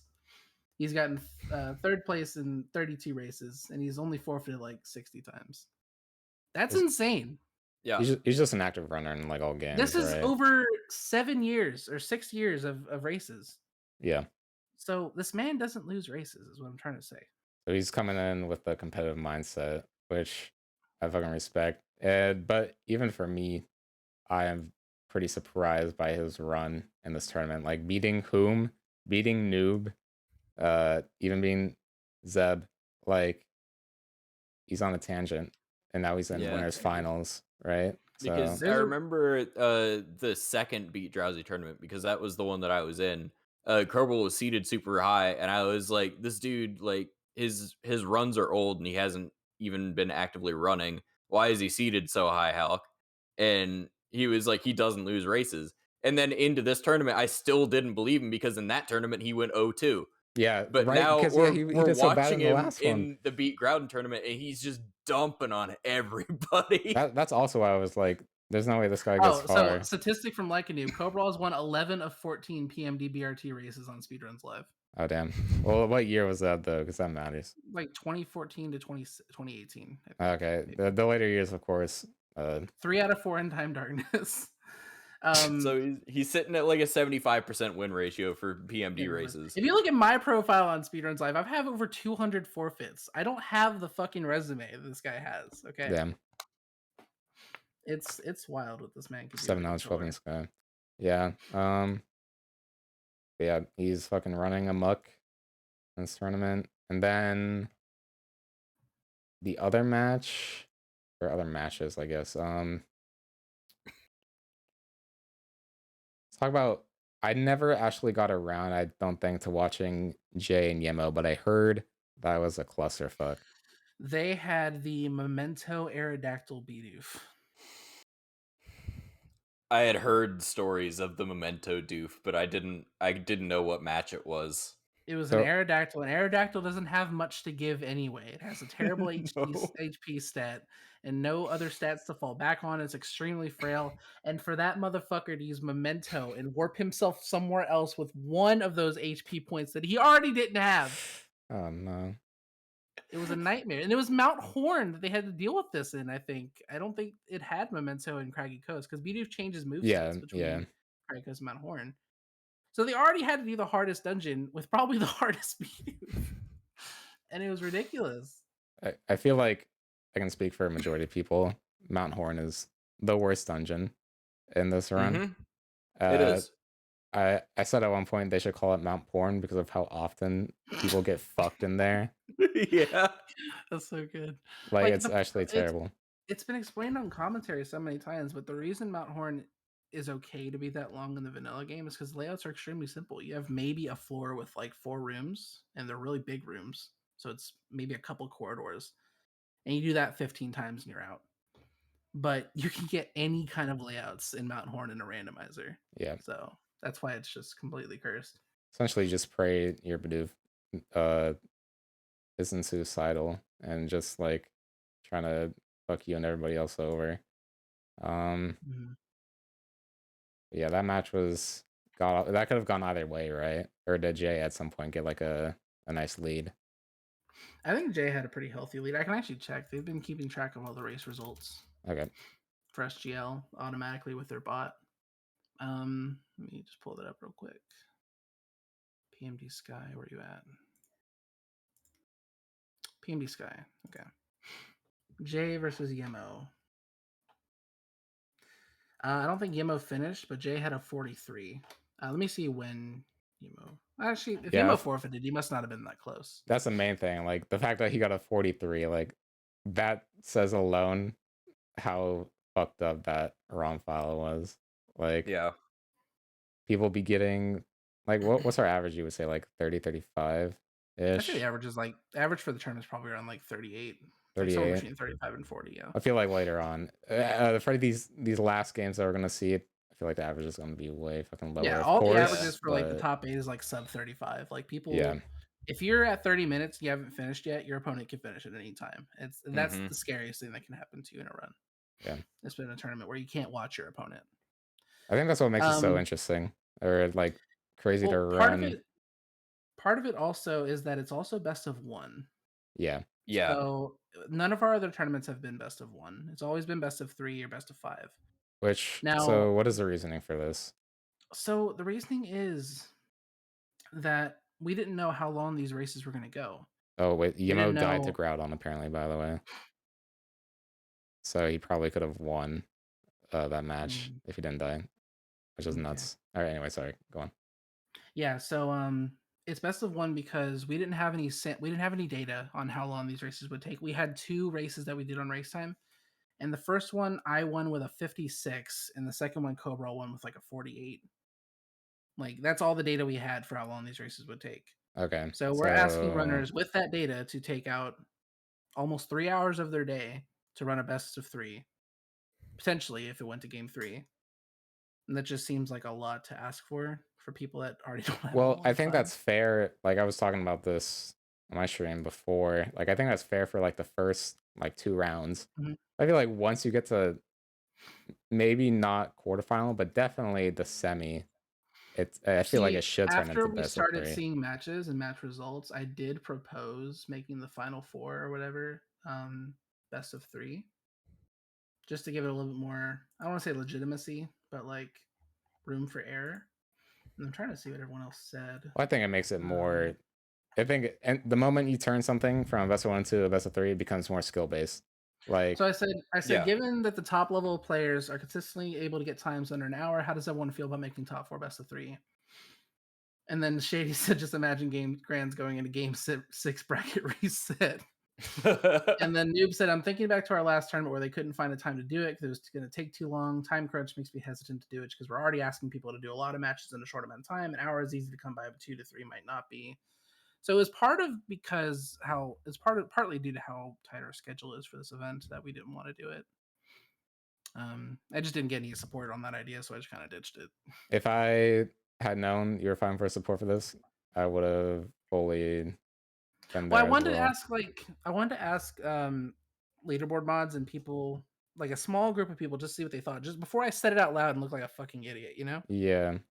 Like I just didn't want to make a poll of all the races. Hey, how do you feel about this thing that you might hate and think Yeah. it looks really dumb for? So after I saw like 3 people tell me that's a horrible idea, I'm like, okay, well, let's just not say it then. I mean, in hindsight 2020, I guess. I feel like next time we do this, it definitely should be like best of 3. Well, yeah, now we all have a around. ton of data Yeah. that shows that people that work their ass off in this game and really get good at it can get times under 30 like consistently. Whom's average is a 28. But the main thing that sucks though is that we have this huge prize pool with it being best of 1, where like if it were best of 3, then it truly would be undeniable that like, well, not truly undeniable, but like Especially when you get It's theoretically, taken much the apart. more best runner likely would that have you won. won because of skill. Yeah. Yeah. I mean, So I understand where that idea comes from, but there's also a difference with this ROM or with this tournament than there was with the previous ones, which we did touch on very briefly before. The other tournaments, you had to do the quiz and just kind of YOLO with whatever you got. right now you can. Mhm. And with that, you really needed to have a best of whatever format, because what if you got stuck with Yeah, fucking you're right. Aaron Yeah, in the first yeah. match and like, you know, it was a fluke. It was like it could have legitimately been a fluke, you know, and if you got a better starter, you could have won. But Sure. in this one, you have practically control over whoever you pick. Yeah, you do have Like, options, which is a great addition. yeah, and by the resetting's way. not even that detrimental. I'm pretty sure I reset my match versus Jay, like because I didn't like what I got. Yeah. Like, it doesn't. You can still win with a reset and switching to mail and I looking mean, at just the other watching list. the most recent Zabooz versus Whom match, I think both of them reset. Well, Whom reset once, and Zabooz reset like 3 times, and he won. Yeah. Mm-hmm. Yeah, so that's why I'm like, I mean, I'm not gonna be defensive of the decision to keep it best of 1 after all that, but I think that just makes it better hmm than, It's definitely easier for because scheduling. it's not really comparable to the last tournament we did. Yeah. Like we did that best of 3 for many reasons that don't exist here. Right. That makes sense, actually, because yeah. I didn't even think about, to be honest, the fact that I forgot that we didn't have a huge list with the last Mhm. one, you know? So, I mean, Yeah. that makes sense. I mean, maybe next time, like if we have this data we can look at and kind of assess a good time block, and we can have months in advance to prepare. Like SGL 22 is going to happen next year, and we could already start setting up a prize pool, setting up a tournament for that. But you know, Because the last thing I have to say about the whole best of 3 in time thing is like for CSGO, for example, and like even like other games like League, it's like you're committing to be in like a long match, you know? And it's Yeah. like for Mhm. grand finals and shit, like you are like, it's just a commitment to be there for like 3 hours potentially. Yeah. Well, I mean, for this, it would be like an hour and a half, most likely for grand finals, right? Right. But I mean, I guess the difference with big league tournaments and other esports is like that's their job, and they do have Yeah, no, time like, that's set what I aside. was gonna there's mention. there's local, like, not local leagues, but like in CSGO, there's like whole divisions of like I did this shit on CSGO where it's like we had a season with a team, and it's like you do the best of 1s, and then we went on to playing the tournament, and then those games became best of 3s, you know? So it's like I feel like if you're not down for it, then you probably won't get that far anyway. But I don't know. I don't think it's that Yeah, hard. I mean it's like Clash and League, right? Where it's like you're potentially gonna be there for a long time, but the difference is you know that it's happening every Saturday. Like it's happening this Saturday every month, so you can plan around that. Well, Whereas this they have the is like options as you have plan. to. You can choose. I know you like you have the final day. You can't do it after this, but you can choose like a day and a time. You guys can work something out. Yeah, right. So I don't know. You say that, but then 2 of our best players. At that point, I think you just DQ them both. Fuck it. We can't DQ the people in grand finals. You can't do that. We don't have a winner in that case. The winner's Quill. Winner Then of- congratulations to Yeah, Quill. that's what I'm Third saying. place. In my eyes, fucking Quill Third place is Quill actually won first. the Let's go, tournament. Quill. Like, just I don't know, man. Like, but the thing with that one is that tournament dragged on for so long. So like even not even including that match, like it was going on for a very long time before that, right? Like in this one, we actually were like, okay, this is the day it's going to end. Well, I think the So reason I mentioned it earlier, but the reason this tournament is running so smoothly in terms of matches getting done is mostly because of like Noob. Like Mhm. yeah, he's able to put his foot down in a way that I'm not. Like I'm very diplomatic. Like I try my best to word things carefully and try to not step on any toes. But like a noob is that tough asshole that needs to get people to do their matches, and that's what we really needed here, I think. Yeah. So that's the reason it's getting done so well. And I think with that, for the next tournament, we could do best of 3 maybe. Because it's like, look, I understand everybody has lives and everybody has jobs. You can spare 2.5 hours on the weekend to play PMD. If you really want to be in this tournament, you want to be in on the prize pool, you're going to have to put in some time. And it's going to be okay. You're going to be all right. and it's like if you can't, then just don't enter. Like Yeah, exactly. I personally see Don't no, enter and then be like, oh, well, actually, I can't. Actually. but again, I'm on the side that where it's like the first games like are best of ones, and then like once you reach semifinals, it turns Yeah, into for sure. best See, of in three. my ideal world, I'd have it be best of 3 into best of 5 for top 8, just like we did the other tournaments. Yeah. Because like I feel like even a best of 1, you can get kind of fucked over. Like if you pick Darkrai at first, and Darkrai has fucking Splash and whatever, like for his Yeah. moveset, like and you get fucked over having to reset, and your opponent just like barrels on with whatever they get and never gets fucked over. Yeah, they Yeah. picked the Metang that has double stab immediately, and he's just fucking rolling everything. Yeah. So the 30 seconds means a lot more. So I'd ideally not ever run a best of 1 tournament ever again if I could help it. Yeah, I just I feel like the length of the match, plus like there's a lot of pitfalls where you can just get fucked. Like Yeah. and there's potential for comeback. For example, when I played in friendly matches, the only time I've ever beaten Whom in a friendly match was when he got walled on Groudon for 7 minutes because he couldn't beat it. Like it had a super effective move against him and he was just fucked. yeah, that's And then I just beat him by like 11 seconds because I caught up and got through all those dungeons and did it. right. And Mount Horn is a great equalizer as well. If you die on the 14th floor of Mount Horn, fuck you. Yeah, You know? it's over. Yep. It's over. Yeah. But yeah, I mean, last thing I have to say, at least on this, is that I would rather have people not enter or DQ than have some like bullshit situation happen where the right player lost because it was a best of one. So yeah, absolutely. I agree with that. I agree. So yeah, that's all. So do we have to let's see.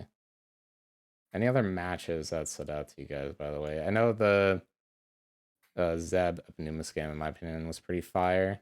What happened exactly with the Whom Zeb game, though? So Zeb's he's an absolute gamer, is what happened. Like So that's really all we can chalk it up to. well, He's I guess just what I good. should ask is what the fuck happened to Whom? Whom actually had a really promising start. He had a Porygon Z that started with Stab Pound, and eventually he got False Swipe, and he linked False Swipe Pound, which on Stab is busted. Yeah, because False Swipe hits like a train in PMD. I didn't know that until this tournament. It's like disgustingly strong. Yeah. was he ahead most of the time, or was he just always playing catch up? Whom was just, I don't know, his run was just slow. Like Yeah. he didn't reset that much. I'm pretty sure he went with the first thing he picked was the Porygon He reset once because he didn't. I think he like got halfway through Beach Cave, died, and then he was like, "This just isn't good enough," and he ended up on the Porygon Z. Yeah, and that run was something. just slow. Like I don't know, I can't put it in. I can't chalk it up to one thing that happened. It was just slow. And Zeb's was just like he was willing to grind. He's willing to reset to find something that worked, and that's why I think you can reset and still win.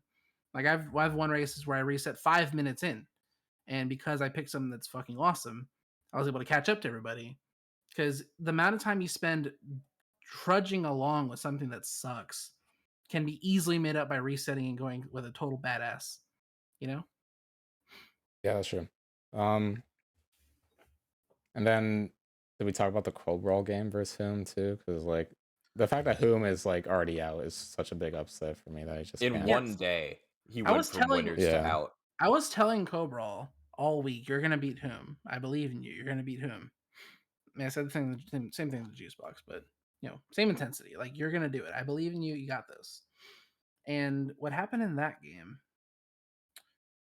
was it was right on the tip of my tongue. I believe they ran similar things, but Cobra got goggle specs. Okay, those are very overpowered in this, in my opinion. Yeah, goggle specs give you the chance 2 exits to every floor, potentially, usually. So rather than having to look around for one exit that's somewhere on the floor, so it's a massive leg up, I think. Yeah. But it's just one of the things that can happen. And we were on the front page of Twitch at that time, and Cobral's from Bavaria in Germany, which is an area I would deem very, very German. And his English, when I met him, he and even still he's very, very hard to understand, and like he's not great. He's not super fluent with English. Yeah, So the first thing he says when he comes into the interview, that was bullshit on the front page of Twitch. that show's I was so like, funny. Cobra, I'm so proud of you, but I'm so upset at the same time because we're on Speed Gaming, we're on the front page. What are you doing? I mean, buddy? he deserves to pop off like that. Like, it's excusable. It's excusable. It wasn't even a pop off. He's like, it was bullshit that I won that way, pretty much. Yeah. So now we have a Boomer Winners Finals. Like, how did that happen? Like, who Yeah, it's predicted kinda this crazy. Winners Finals? Nobody. I Cobra, don't think there would have been you, a single person that would have predicted this Winners Finals. Cobra, it's you, Jay versus Noob, and then whoever wins Jay versus Noob is going to be against. Well, it's not. Well, winners final, yeah, it's Abusive Cylinder. Well, Halq is obviously going to pick himself, but Juice, who do you think is going to win this whole thing? Because who do I think is going to win this whole thing? I think it's between I want to say it's between Halq, Noob, Zabooz.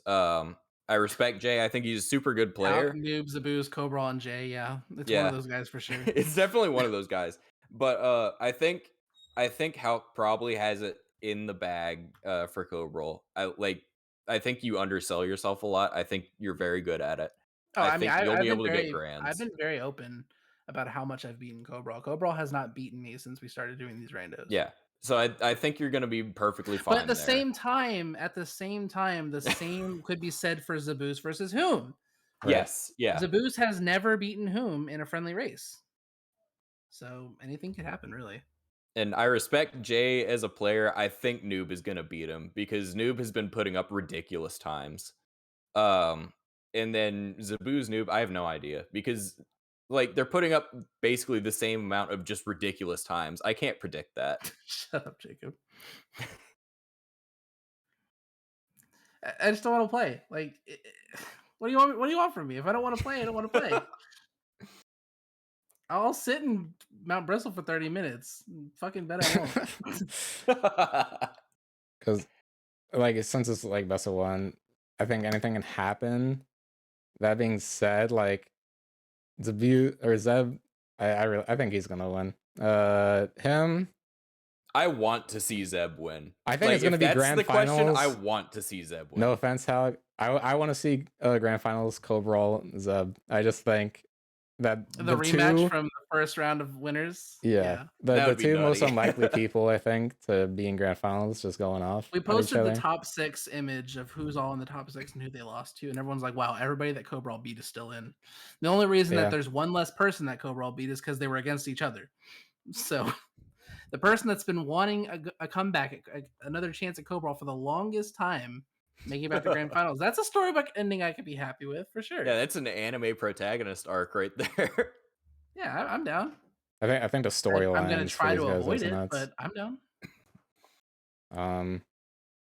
And then, well, how's Noob been doing? Because I'm trying to think who I would bet on to win the J versus Noob. Body DMO, if I recall correctly. Okay. Yep. I don't think it was close. It wasn't. That one's a close one to call.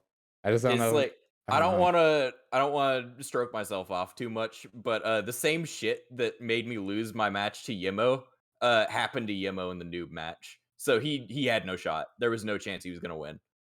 Yeah. Mm-hmm. It'll just happen to you like that. And the best of one is just really punishing. I probably picked Noob over Jay just because Jay knocked me out into losers. So yeah, that's my take. All right. Yeah. Not that I don't like Jay. If he didn't knock me out, then I would be rooting for him.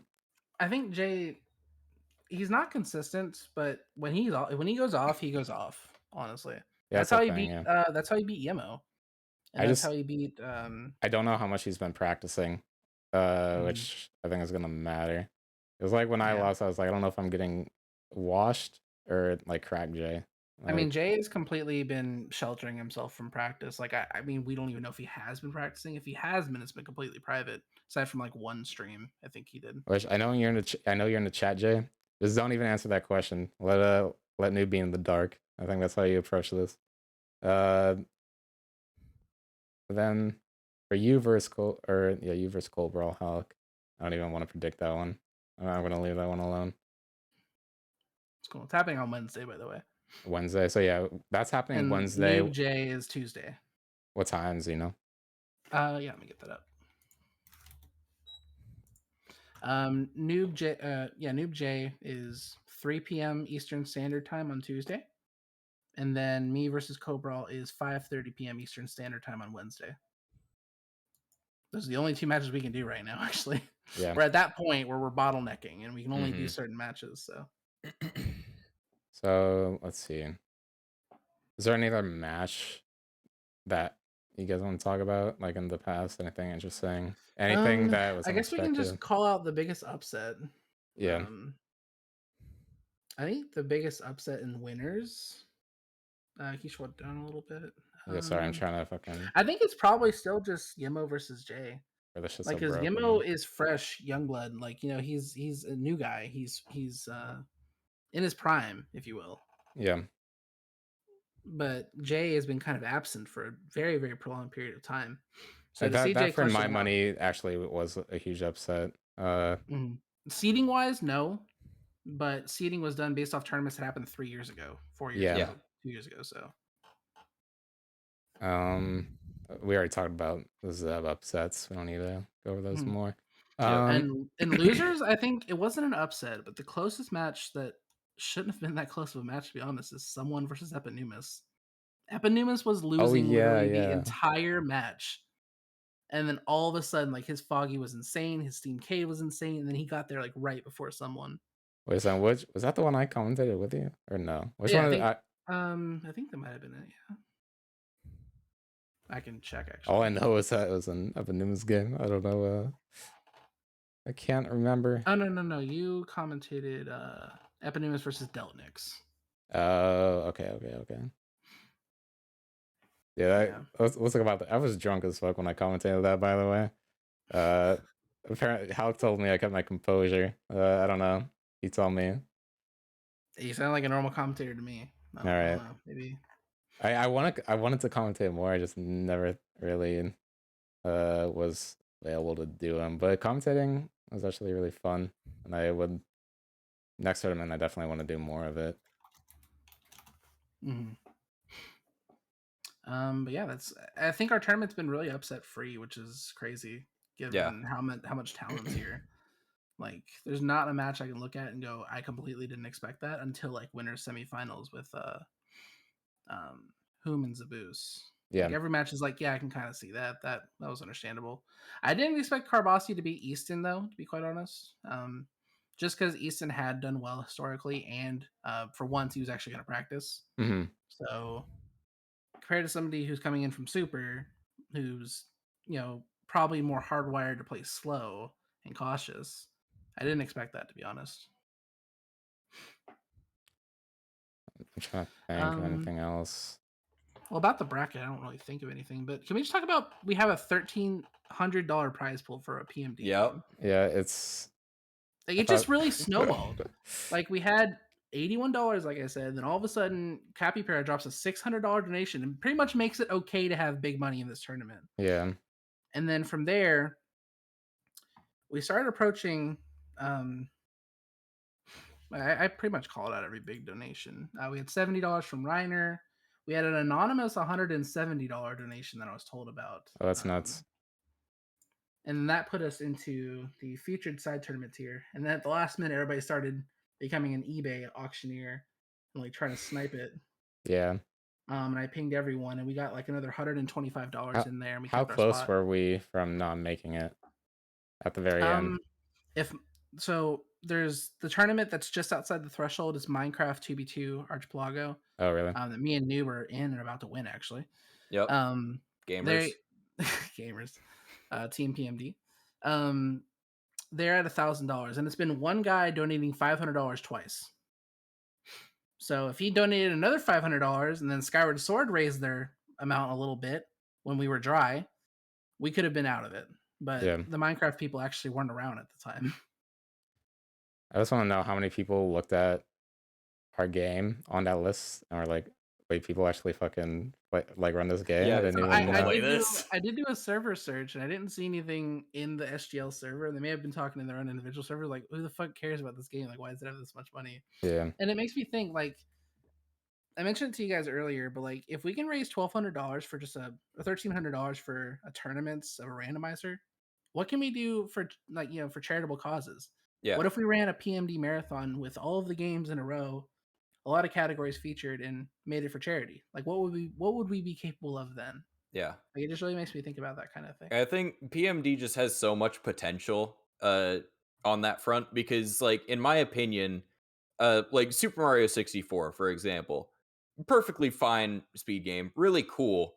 It's got all these tricks and stuff, but it's the same thing every time. I think the thing that sets PMD apart is the speedrunners are legitimately like insanely good at the game at a base level because you can't be bad at PMD and still like put up good times. And obviously, like SM64 players, they're good at SM64. But like these are the best PMD players, like the base game players. That's why they can do it fast because they have such intricate knowledge of how this game works. They know I have X-ray specs. I see an item. I'm standing in this room in this particular spot on the mini map. It's placed on the map right here. And up here, there's an item because of the X-ray specs. I can guarantee them in this layout, and I can find the stairs in probably one of these rooms. And just Like- to further elaborate on that, Lycanoob in his most recent match, he used Mobile Scarf as a makeshift warp scarf. If you walk Yeah. into the wall with more Mobile Scarf and you take the Mobile Scarf off, you warp. Yeah. So I've there's been just doing so that many since 2018. high level strategies you can There's use. so many cool things in PMD that are entirely just player skill and player game knowledge dependent that runners just know.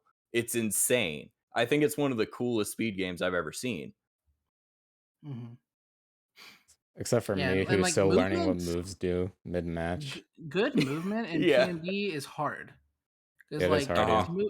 it's like it's not like high APM all the time. It's like a burst of APM, a burst of APM, a burst of APM, and it's like a lot to just have your fingers go from like 0 to 100 and then back to 0 and then ready to go back to 100 at any time.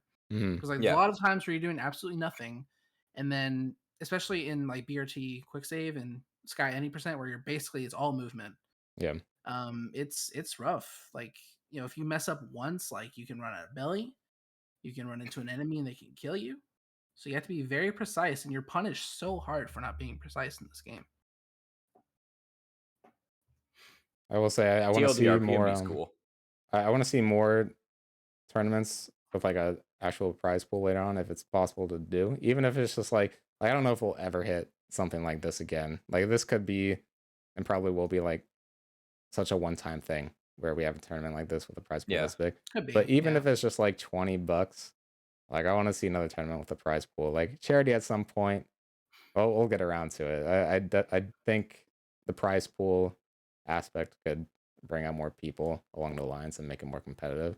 So Like, I think this format has a really easy barrier to entry. Like it's almost Yes. non-existent. Like That's anybody can pick up and play this and figure out what's going on. It's just like regular PMD, but it's a lot more short term, and you can literally just pick up and play. You don't have to watch cutscenes. You don't have to meet the characters. You don't have to do any overworld movement. Just dungeon to Mhm. dungeon to dungeon. I think it's really easy to pick up. Yeah, And I it's think that's a really- huge benefit that we have in this game is like as long as you have played Pokemon in your life, you can pick up PMD. It's very I'm sorry. simple. You want to drop our master plan that you just made up right now? Sure, go ahead. Definitely sounds like our plan. But no, I think PMD can grow to be quite a spectator sport because it already is. Like people watch. Like every time we're on a Speed Yeah. Gaming channel, like we're on Speed Gaming 3 with like 150 viewers. Yeah. Yeah, Like it's that's not normal. Like Speed like Gaming 6, that match that I commentated a couple days ago, it was Speed Gaming 6 and we had like 80 or 90. Yeah. yeah, it's supposed to scale down tremendously. Like each number you go down because a lot of less people follow each individual number, and it's just we have a very passionate community that I feel like we can do great things with.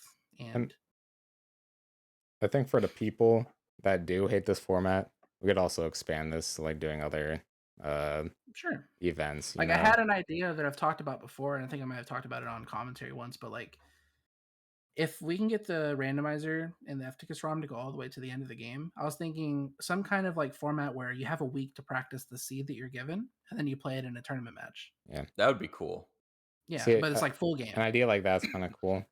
But not even just like rando stuff. We could do like even if Fast just Sky, like special 100%. yeah, Fast Sky would be kind of sick. Just things like that for the people that really don't like the randomizing aspect.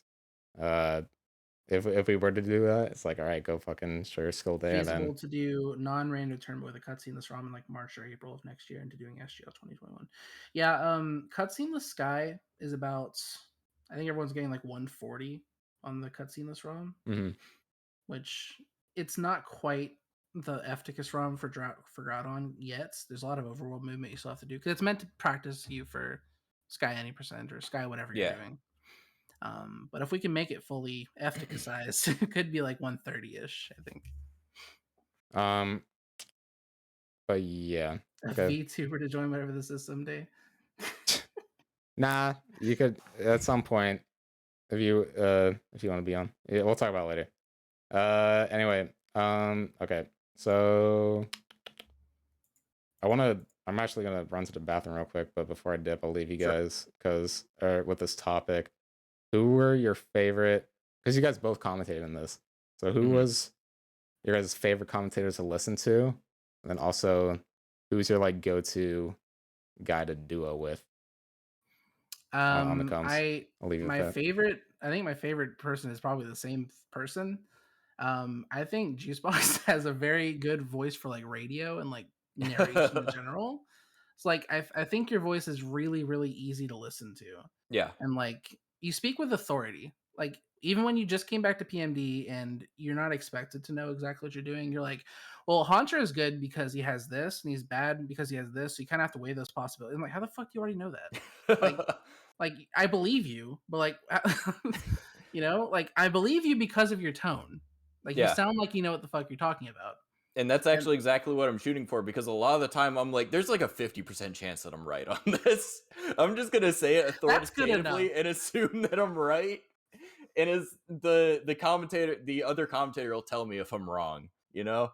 And I mean, I would just say you as well, but that's boring. Oh no, I'm biased.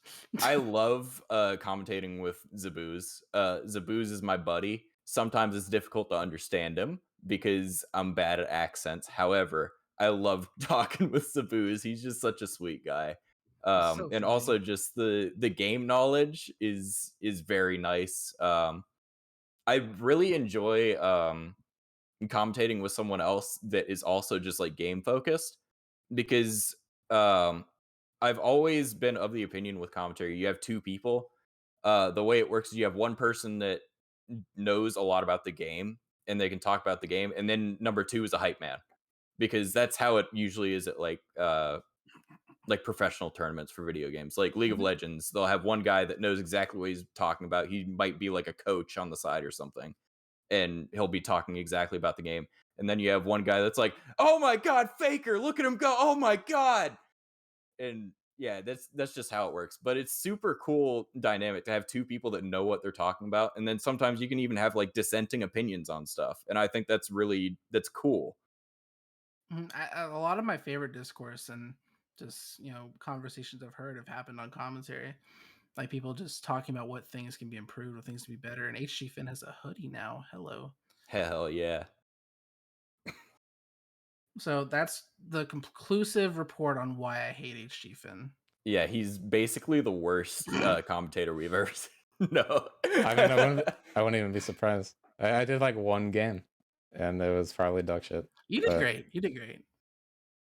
What was your guys' answers, by the way? My answer was Juicebox for both of them. Yeah, and I would have said Hulk, but I didn't want to be boring, so I said Zabooz. Zabooz is my second favorite commentary buddy. I understand my flaws as a commentator, and I was watching you, Finn. I was watching your VOD after your tournament match, and I heard that you were like, "How I knew what I was doing. I didn't know that. I'm sorry." And Yeah. I'm like, damn, I really was picking on him a lot, huh? No, it's fine. And I think It's part just of it like, was like I don't know if it's like I had high expectations for you, and I was like, "What is Finn doing? Like, why is he doing this?" Or like if I just was okay with doing it because we're friends. I mean, Yeah. no, I Like, think I think I like just shit on like the person. Like, who cares? Like, it doesn't matter if you're even wrong about it. Like at that point, like you're just trying to fill up space and like talk about something. Like you just don't That's have dead air. Yeah. yeah, it that's doesn't the matter thing that that's much. difficult with commentary for these matches, especially some of the early ones where the players like let's be honest here. I'm not calling anybody out or anything or like making fun of you. The players earlier on the bracket just weren't as good. It's difficult to fill that time without just being like they're messing up. This is bad. And yet we manage. Like I think Yeah. I'm gonna be very honest. Like, you know, I toot my own horn a lot, I feel, but Past Colin versus Inferno Brand was probably Yes. one of the most entertaining matches to watch and listen to. Like, not because the players were entertaining. I think it was partially that, but I think partially it was because of me and Zaboos, you know, holding it down, making it Yeah. entertaining. I was in tears in that match because you were just so confused about what was happening. Yeah, I That think was Lycan came in with the assists in the middle. the So explosion right Man. before your match. Oh my god, that was funny. yeah, I mean, like that's why I think a commentary team is very, very important. And it's not just we need somebody to have their voice over narrating this match. Like, it's another aspect of what makes the match entertaining to watch. Yeah. I Because don't like think a visual match can only deliver so much. Mm-hmm. I don't think anyone has like done a bad job. I think actually every person commentating has done a really fucking good job. Yeah, I don't think that there has been bad commentary so far that I've seen. Did you guys answer who was like your favorite just to listen to though? Not just like Oh, that's work with? Juicebox Oh, okay. for me. I think you two both have really easy to listen to voices. Like, yeah. Juicebox is who I want to listen to and I want the facts, and Finn's who I want to listen to and I want to go to sleep and think happy thoughts. You know, like you guys both have very, very I don't want to say soft, but like, I don't know, just easy to listen to. Like it's usually like the same pitch. Like it doesn't surprise you, doesn't come off too like aggressive. It's just like, you know, it's just smooth and like it flows. But Yeah. I don't know. My voice is all over the place, so I'm just kind of. Well, you do. I think you're one of my favorites, Halq. Of course, I listen to Juice. Strife, I think, has done a really fucking Strife good has job. done really well. Especially for somebody that on paper knows nothing about this game. Like he's Yeah. learned a lot, and he's somebody that's done his research to learn about the game so that he can come off as that educated commentator. Like I've heard some things from Strife on the mic. And I'm like, how the fuck did you know? I didn't even know that. What are you talking about? Yep. Like, how do you know this thing that I've been playing for 7 years and I don't even know? Like, Yeah. This man's done his research and it's impressive. Zabuz is fucking great too, but Zabuz needs the right pairing for my book. Because if you have like, I don't know how to say it, Zabuz needs like more of like a hype man alongside him because like he's providing such good like information and shit, but everyone needs a good duo. So it depends who he's paired with, but he's definitely been one of my favorites to listen to. Yeah, I think our big like we don't have really any commentary duos or people that are like officially paired together. Yeah. But I think what we've seen the most is probably Zabu Strife Sada. Yeah. And those two go work together very, very well, I think. Because Strife has a like a duality to him where he can be the hype man and he has very, very quickly been ramping up his knowledge to be the knowledgeable guy. That's very, very good. It makes you very versatile as a commentator because we have somebody that just shouts. We have two people that just shout, and all they do is shout. That match is going to become very annoying. You're not going to learn anything. Yeah. What I will say though, I think important thing that we / you guys should start doing on the commentary is like trying to like build up to the match and provide like the storyline. Like I know you probably only have like 5 minutes or less going into it. Like talk about like the runners and like what does it mean if they win? Like So who? I usually do that when I'm on commentary, but the problem is when commentary availability is pretty low to begin with, Yeah, and we have people like, no offense, like really no offense, like if you don't know the history and you just got here, it's perfectly fucking valid. Yeah. But like Paz Colin and Strife, like it's like, all right, you have Cobra versus Lycan. What do you know about these players? I don't fucking know who these people are. Yeah. Like I just got here. Like you expect me to know who these fucking people are? They're two people that are playing in a match I'm about to commentate. That's all I yeah, know. yeah. It's like give me a reason to give a shit about the Mhm. two players. You know, that's all I ask for. Well, I don't play this game. Exactly. Who else has been commentating? Quill did only one commentary, and I was really worried about it. I almost didn't accept him for commentary because we already had two commentators, and commentary can be very hard to navigate, and a Oh lot of yeah, people talking over each other. that was on my I don't match, remember what right? match that I think that was was. mine. I'm pretty sure that I was think mine. it was me, you, and Quill that commentated together, right? It was That was Juicebox, Music Quill, and Zaboose on HgFin, okay, it which was is Rob the Zaboose. Gamer, and it actually sounded wonderful. Yeah, Yeah. because I did listen back because I was in the VOD review. I thought it was Like it was actually just really like a council of like knowledgeable people. Like it was just Yeah, the because that council was one, just I judging think the it match, and it definitely worked helped well. that me and Zaboos already had pretty good commentary yeah. You chemistry guys at that already point have that chemistry. Yeah, because we had already done like 2 or 3 matches with each other at that point, And and it was like plus listening like to a the round hours of table, you know? practice. mm-hmm. Yeah, It just it flowed a lot better than I thought it would. It was just like some guys just having a round table, just discussing their ideas on the match, and nobody talked over each other. That's what I was Everybody gonna gave say. Like, I was surprised that not that many people were interrupting each other or anything like that. You know, or it only happened like maybe a couple times, which is completely fine. Now, to be fair, I don't want that to be the standard. Try commentary is terrible. yes, Yeah. In most situations. But it was nice to have it. And the main reason I accepted because Quill had been pretty absent from the community for a long time. Matter of fact, I don't know how he got the commentary in submission for him because he yeah, didn't sign up. I don't know who the fuck sent it to him. yeah. I don't know. But I I didn't didn't send send it it to to him. Somebody sent it to him. I can't remember if it was me. I don't think it was, but it could have been. There's a slim chance it was. I definitely sent him. I told him to join. I was talking to him. I was like, "Yeah, you should commentate." But I don't know if I sent him the link.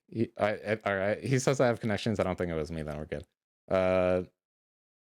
But yeah, duo commentary is definitely the move. But It I'm was a glad it worked pleasant out there. surprise because I've basically been like, vibe checking every commentator that comes in and applies on the forum. That's how I like filter out, who I think would be good for this event and who I don't. Like if there's somebody that is gonna spend half the match talking about another fucking game and just like, when there's no reason for it, I'd rather you not because like there's a Yeah. match at hand and please stay focused. Um it was Zaboose. Oh, it was you. Oh my god. God damn it, Come Zaboose. on, bruh. But yeah. Tisk. Who else? Who else? I know Cinder's done some. I think I might have listened to one of those. But I only have one game to base off, so I have no opinion really. Good Cindy job. commentated Whom versus Zaboose. And I was surprised how well she was able to stay neutral. Even at the end, Yeah. she wasn't like her voice didn't get like fidgety at all. Like when it became very, very clear that Whom was going to lose, like she kept her Yeah. composure and her professionalism. Yeah. And it was really, really nice to see. She can be kind of extra at times. Yeah. And just kind of go over the top, but like we need a hype man or hype woman, and like it happens. Like we need one person that's willing to get loud and get excited over it, and that's her role, and that's perfectly fine. And Anybody then else we're talking about, by the way? Oh no, sorry. Talk about Zabuse, and then Strife was a perfect foil to her, I think, in that match. Yeah, for sure. Mm-hmm. Who else did commentate? Because I can't. Ethan did, right? Didn't Ethan do? Ethan commentated one match. I believe it was on my channel. He commentated Rob versus Yemo. Oh, he did that. Okay. Yeah, he did pretty good. Ethan, I like Ethan. I'm trying to think. Even though I'm mad at him right now, but I like Ethan. I think he's.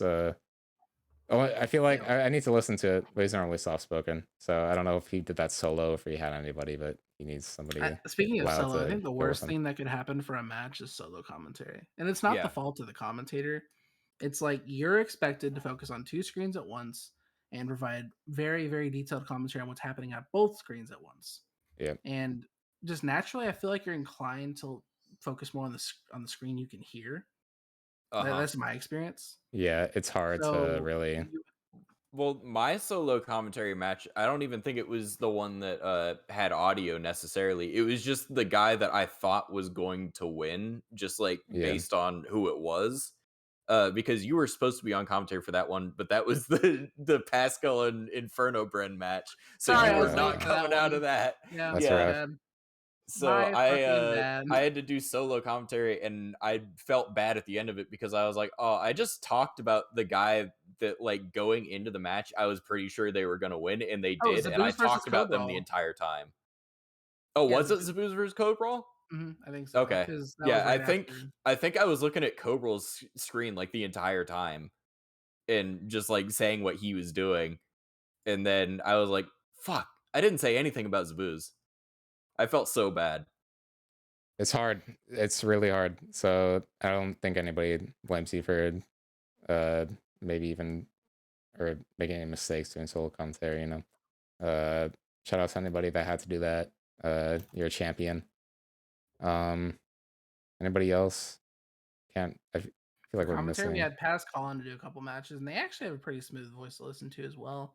The only problem is they don't really get hype over match, and they have been here a very short time, so they don't really have that knowledge built up yet. Yeah. There's somebody I can definitely see, becoming one of our best commentators if they just stick around and learn more about the game. Yeah. They're very solid. Just they have a lot of fundamental things down about commentary that makes it very easy to listen to. Yeah. For any game, yeah, solo They can commenting is only hard. get better, like there's nothing I would necessarily change about like their like their ability to stay on topic, their ability to not go off on too many tangents. Like they're solid, but it's only up for Pascal. Newt, we didn't even talk about Newt because Newt's commentated a decent amount, right? Noob's commentated a couple matches. He commentated well, he picked up on Pascal versus Inferno Brim with me after Zaboos dropped. Then he commentated Hoon versus Cobra with me, and that's pretty much it. And he commentated Carbassi versus me. I mean, He's done a couple. He had a banger match to commentate. I can't really. I think Noob. Noob. He gets excited, yeah. But he gets excited quietly, and that doesn't make him necessarily the hype guy. Like, is he just like he's just going up the stairs? He's going up the stairs. Holy shit! Like he's like, holy shit! He's going up the stairs. Like, yeah, I mean, it's fine. Like, I don't to be the hype man. It just depends. Like, as long as one like, just need one being it, and then one just being the analytical person, kind of. I think for my that's book. why I think me and Noob worked for Whom versus Cobra, because I'm a very loud person, and I can get loud when things are going insane, especially like they did in that match. And Noob always, for me, like I've known him for years. He's always cool, calm, and collected. While I'm I can be emotional, I can be kind of passionate, I can get heated, I can get loud, and he is always just that foil where it's like he stays here, and I'm over here. But he's always staying here, so it works out. Keeps the commentary on track, I'd say. Anyone who wants to see this dynamic in action, go watch them practice Minecraft. It's the funniest shit you ever seen. I feel like that's good content. Yeah. It's so funny. I love it. It's my favorite streams to listen to. I'm such a fucking dumbass. I'm so carried in that tournament, dude. Jay did one match, right? I watched that one. I thought Jay did a good job. Inferno Bren. He did it with Strife, right? Or am I wrong? I think Strife had internet issues, so he disconnected halfway through. So Jay did the second half by himself. I remember Jay did a good job during that one, especially if he had to solo comm the end of it. Yeah, and he had to deal with my bitchy ass. Oh my god, I lost like 12 minutes on Kakuna. I'm fucking shit at this game. Yeah. He's like, don't be so hard on yourself. I'm like, don't fucking tell me what to do, Jay. Fuck you. You didn't deserve that. Bless Jay, he's a saint. Yeah. And then didn't Shadow do a game, or am I tripping? Shadow did one. He did Gamer Shadow someone. I think he was with me on commentary. I mean, it's like nothing against him. I think he did fine, but we just did not have good chemistry together. And that's something I was supposed to do commentary with Shadow at one point, and I did have a legitimate reason to drop. Like I was just I was having a really fucking bad day. That was the match. That was the one that I covered But for you. even if I had done it, I've had issues with Shadow in the past where like we just don't see quite eye to eye, and I feel like that would be reflected in the commentary, and I feel like it wouldn't be that good. So I did try my Well, best to find a replacement for that. And also for that reason, since I was also having a headache, like it just seemed like it wasn't going to be good for anybody if I did that.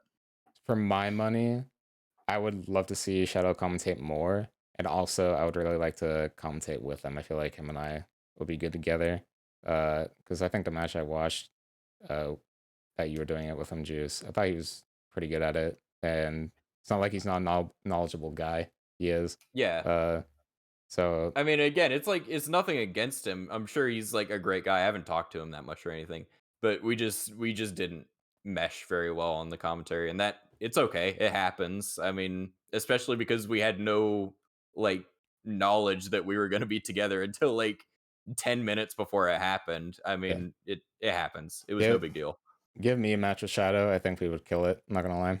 I want to see more Yeah, from because you him can in be kind general. of like a subtle hype guy. Because Shadow doesn't need somebody that's like over the top. Because like Yeah. his tone is sharp in contrast to that, and it's kind of off-putting. Like how sharp it would be from somebody being super excited, then Shadow just staying the fucking same the entire time, like But without even an ounce of it ramping up. Like because the knowledge guy needs to ramp up a little bit when things get exciting. yeah. But that just doesn't happen with Shadow, in my opinion. But what about Inferno? Do we not talk about Inferno? Inferno the Inferno comments well? Brand does commentaries, yeah. Ha- We currently have nobody on commentary for those matches, I believe.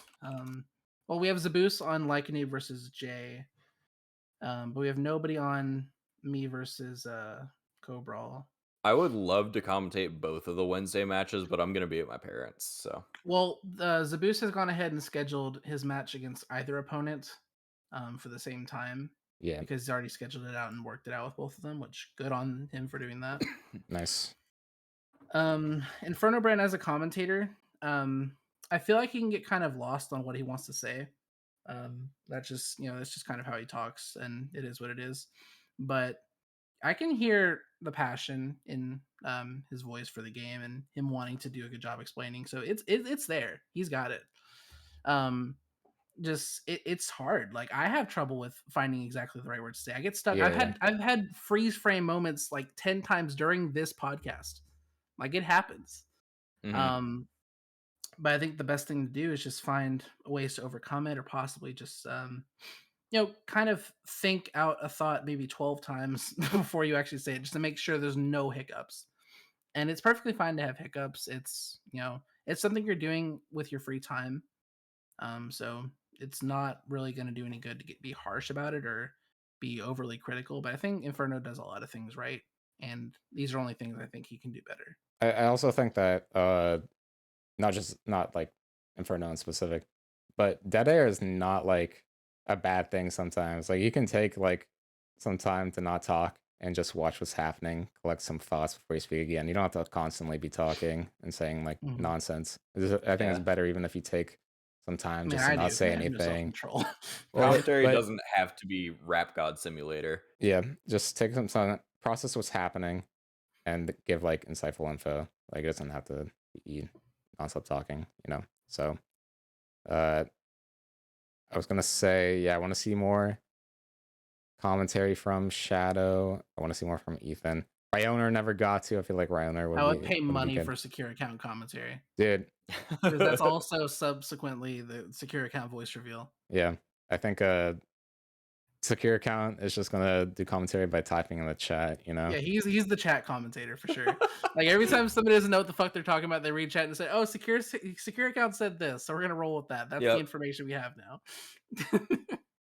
And then I want to see who else. Pixel actually just messaged me during this podcast and indicated their interest in trying commentary. So okay, dope. Hell yeah. We've got new people on board. We have. Sure. So we're near the end. So I think anybody who was inspired by watching the tournament and was like, "Hey, commentating would be fun," let's get all you guys. There's a Google form somewhere in announcements. I will repost it. if anybody's interested in doing commentary. I know it got buried. I meant to pin it, but I forgot. But I'll definitely get that put back to the top of the announcement heap. Yeah. So I don't know about this tournament, but I definitely want to see like those people and anybody else new hop on for the next one, whenever that may be. Yeah. So there's been kind of a trend with these events that happen in the PMG community where it just happens to be, well, for a while it was just me running things. Like the relay in 2017 was all me. The tournaments, the first GP Drowsy tournaments were all me. And then Cheese started taking a very big interest in running events. Oh. And he actually ran a very, very successful relay back in January. And we had people from all generations. We even got Cobra in on the race. And he hadn't touched the game in like 2 years, 3 years. So it's very nice to have Cheese on board as like a fellow event planner. And we've kind of accidentally been taking turns running things. And the next thing that Cheese actually has in store, it's not gonna be like anything we've ever done before. We have been in talks about it, and me and Finn have given him ideas on what he wants to do. So I think everybody's gonna be really happy with what Cheese has in store for the next event. And just be prepared to be challenged because it's not gonna be what you're used to at all. No matter what you do in PMD, it's not gonna be like anything you've ever done before. Yeah, she's always organizes banger events. That's on God. But I'm glad you mentioned him because he was one of the people I wanted to say I want to hear him on commentary. I feel like Cheese would be a really good commentator. I asked Cheese about commentary before the event, and he didn't straight up tell me no. He's like, I'm not gonna sign up for it. I'm not gonna feel like I'm obligated to do it. I think in the last tournament, he may have felt that there was some pressure put on him to commentate certain events because there's just nobody around. Yeah, and that's fair, because nobody wants to feel like they have to do something if they don't want to, especially if it's done, especially with their free time. That's perfectly understandable. But I told him, look, is it okay if I just DM you, like if we need a commentator and you just happen to be available and you'll take it with no obligation? He's like, sure. I've done that a couple times, but he just hasn't had the ability to do that. That's fine. I think it would be great to hear him though, because I think I remember from the last one he did it last time, right? Yeah, Cheese's problem, according to himself, is he has a really bad habit of building habits. And when I first met Cheese, he never swore. And he told me it was because once he starts swearing, he can't stop himself. Fair enough. And that's where he's at currently. I actually remember that. Yeah. And I remember that Cheese never swore when I used to watch him. And he also works the night shift, I believe. So commentating things like in the late afternoon where they normally take place would be very hard. But now he's just on like a swear spree, and he can't bring himself to like be completely clean and not let anything slip. And that's understandable. That happens. Yeah. This is our fault, guys. Look what we did to him. I can't believe it. We polluted him. It's all our fault. And then I also really would like to see him on commentary, just because, I mean, he's like one of the fucking best players in the game. And like he's like one of our most popular streamers too. So I want to see Humas Diaz commentate because that's what I'm saying.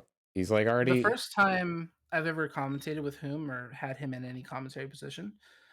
Japan was doing a IRL marathon called RTA in Japan, and Autokiba got Blue Rescue Team accepted for the any percent unrestricted category.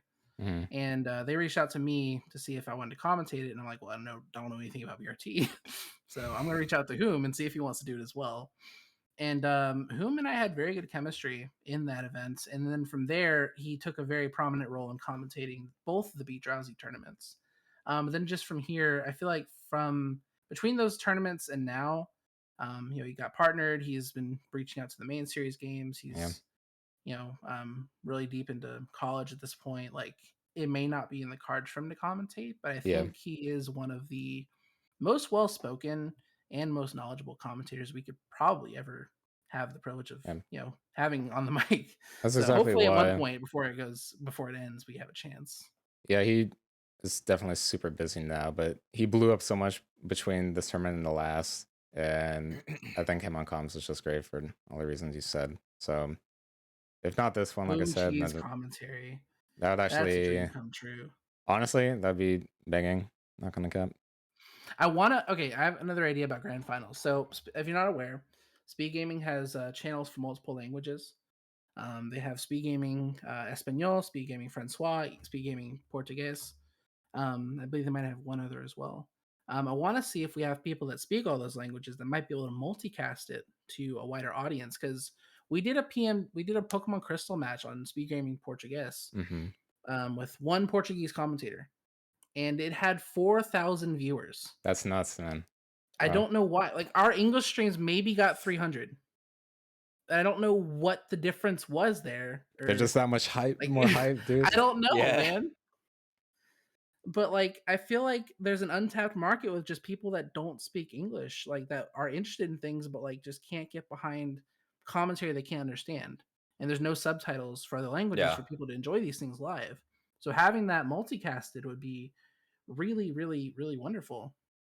Same note. I'm- I would I'm also sure- love to see I the feel like- Japanese Runner Center next time, by the way, and do Ooh. something like that, because there's a scene in Japan. Like I've been in the Japanese Runner streams, like they get viewers. So the problem with the Japanese runners running in English is with Autokiba doing runs in English in BRT, he knows what the moves are going to be based on where they are in the slots. Like he can know, oh, this is tackle and this is Leer. Or does it have But to be in a English? randomizer, Oh, true. it would have to be in English. I didn't know that was a thing, actually. Okay, that makes sense. Damn, Yeah. that's rough. I mean, I wish we could have a language option. 'Cause I feel like in PMD it wouldn't even lose that much time, like to just have a language toggle. Yeah. Like especially with the Efticus ROM where there's no cutscenes and no dialogue to go through. Yeah, like it doesn't matter, right? So like whatever. Yeah, maybe Yeah, but maybe we could have a language toggle. That would be really nice. It'd be if we could harder to figure that out. commentate, but I don't know. Maybe like maybe every ROM could have like the English text with the Japanese in parentheses. That's a lot of text though. I don't know. Oh no, just Yeah. for the menuing, just for like the move slots and stuff. Yeah. I mean, Like obviously these the are options ideas, can yeah. just stay where they are. Yeah, it's just an idea. I don't know. That's just how I think we can maybe get the Japanese commentators in. But about the multicasting thing, like Diego Lazo is in this tournament, and he's a big active member of Speed Gaming Espanol. I know Zabus speaks Spanish. He's from Chile. So I'm thinking maybe Diego Lazo and Zabus could, bring us our finals in Spanish. I don't This know is if we have any assuming Portuguese Zabuz speakers. isn't in finals. Isn't in grand finals, right? Assuming he's not in grand finals. Well, he is going to be in grand finals, so he can commentate while unfortunately. playing. Hell yeah. I believe. I don't know. It's just a bunch of ideas right now, and Yeah. I feel like it has a lot of potential to bring PMD to people that may not have seen it before. Yeah. Because with Crystal, all the questions were like, "This is a thing. How have I not known about this? This looks so cool." Yeah. Like you don't have to play through the whole game. It's just not a race. Like you just complete these goals, and then whoever does it the fastest wins. That's crazy. So, all right. Well, we've been going on for a while. Is there anything else you guys want to talk about before we wrap this up? Look at the notes. Because if anything, like we're gonna do this again, ideally, when the tournament ends, we'll do a second episode. And unless, like I said, some of these topics that you want to talk about are longer, we could save them Okay, for the so last there's one. one thing that we didn't go over that I think was on our initial agenda. There were some people that had posted takes on the rando format and kind of put it in a negative light to where, you're kind of letting your brain rot if you do rando. Like it doesn't take any skill, it's mindless. Like I just want to have a little conversation about that if we could. Because sure. I think it takes a lot more skill than a 90% run. See, that's my would, in mindset too. theory. Yeah. Like it's even more shit you have to compensate for. Like I know it can Yeah. be bullshit, but You it's have to like know hundreds of moves. You have to know the base stats of hundreds of Pokemon. You have to know, who complements who in the partner starter combo. You need to know all the possible floor layouts that could possibly occur in Explorers of Sky. You need to know what all the items do that could possibly occur in Explorers of Sky, pretty much. And you have to know so much more. Yeah. And this is why I was a big Nostalgia fan in the last tournament, and why I think I struggled in not so much this one, the last one, well, even this one too. I just I have only any percent knowledge, right? So like, if you just know more about the game than I do, and you're like pretty good at running, like that's an easy dub against me. Like you have to know so much shit. So I think the skill ceiling and gap is way higher for this. And I think that's actually where a lot of, for lack of a better word, all the hatred for the randomizer is coming from, is because it's people who have played PMD for a long time that don't know things like level 5 base stats. Because why would you know that? Why Right. would you know that Zubat's ridiculous? So it comes off as being like, why would I know that? That's stupid. I don't like that. So it's dumb and nobody should play it. Like, if you're a fucking nerd with this game, this is your time to shine. This is like your Yes. event. Like, that's where I want to see like people do good who are like actual nerds at this game, and I mean that in the best way possible. I want to see you guys out here. So Yeah, it's another aspect you need to know. You need to know who can float over certain terrains, because like Porygon 2 can only float over water. You can't float over voids. yeah, There's people that can probably only float over voids, I'm sure. Like, I haven't looked in a while, but Drifloon can't go through walls. Drifloon can't go through walls. Darkrai can, even though he's not a ghost. Mm-hmm. There's just so much more you have to commit to memory, or at least not commit to memory, but just having a stationary spot where you can refer to notes. Like, Yeah. I think, and I mean, even if you don't have like committed to memory, you don't have notes, at least be able to react to it on the fly. You have to have it practiced well enough that and you can this be like, is oh shit, Rotom can go through walls. All right, let's go. this is an argument I've had for PMD as a speed game for so long, because we have people that just kind of look at PMD. It's like, why would you do that? It's just like 6 hours of RNG. It takes a lot of adaptation. If you run into a monster house, you need to know what to do within 5 seconds. You need to know, okay, I have a full hold. Okay, I'm going to set my partner to go the other way and then walk out of this and deal with them individually.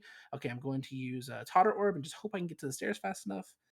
Like, you have a million possibilities, or like at least like a dozen possibilities you can do, and you have to react within 5 seconds or less. You have to react while the things are dropping from the ceiling in the monster house. So PMD takes a lot of adaptation on the fly, and that's why I find it so fun, because every run's different. yeah. I come from, before I did PMD, I did Mario games where you just do the same levels the exact same way every single time, and you improve based off that. But that has a certain point where you're just competing for seconds at a time, and you're doing the same shit over and over again. So it really wears on you. But with PMD, you're doing a brand new run every single time. And I don't know, that's why I've been drawn to it for so long, to be honest. It's very expressive, Yeah. I think. I agree with that. It's very expressive to the point where when the community was small, we actually could see different play styles between people from different countries. For instance, me and Lycanoob, we were fucking idiots, and we would just never use our items as we needed to, and we would just do completely unnecessarily risky shit. And you see people like Cobral and not Jay, but who else is from Europe? Fretzy, and other people just playing really safe and really cautious. Like, if they're at 10 HP, stop, Oranberry. Before we go any further, we're Oranberrying this. I'd be like, fuck that. That's what C's are for. It's my safety net. So, everyone has their own way of playing, and I think that's really fun to watch. Yeah, and Cheese is a European, actually, if you didn't know that. That was a classic one. But yeah, I think that's part of what makes PMD great to begin with, and especially it's amplified in randos. Yeah, I love that. I think that's a good thing to end this on. I wanted to talk about the copy pastas, but I honestly want to save that for the end, just so we can even talk about. More. There will be more. Let's talk about that next time we do this, which will be whenever some day after the tournament ends. And yeah, any other closing thoughts for you guys? PMD's great. Yeah, PMD's sick, dude. Halq, when are the next games happening again, and what time? Next games, we have Tuesday, 3 p.m. Eastern Standard Time, Lycanoob versus Jirachi. And then, we already have comms for all those matches too. Holy shit. Yeah, I think comms got made during this. Yeah, that's what I was saying. They all filled up during this. That'll be commentated by JuiceboX and Zaboos. And then Wednesday at 3 p.m., Zaboos will play against the winner of that match. And then later that day at 5:30 p.m., we have winners finals between me and Cobra on Wednesday. That'll be commentated by Jay Rachi. And the other matches on Wednesday will be commentated by Musical and Reiner. Oh, wait, really? Yeah. Wait, what match is that? Zaboos versus the winner of Lycanoob and Jay Rachi. Oh, that's gonna be a good deal. I'm actually very excited for that. Okay, then awesome. where can everyone follow you guys at, by the way? Is your names on the stream? Twitch.tv/Halqery. Yep. Just JuiceboxCommando, no space. All right, awesome, guys. We're going to end it here. Thanks for watching. I hope this was a good first episode for you guys to listen to. We got like 24 people right now, so that's more than I ever get normally. Let's fucking go. I hope everyone enjoyed I thought listening. the number was kind of insane, actually. Yeah. Like for a last minute, no announcement prior. Like this is gonna go on YouTube. So you can, if you missed part of it, you can watch it there. If not, just watch back the VOD. But also shout out to Ciethan for making this layout. It's fucking sick. That's it. Thanks for watching, guys.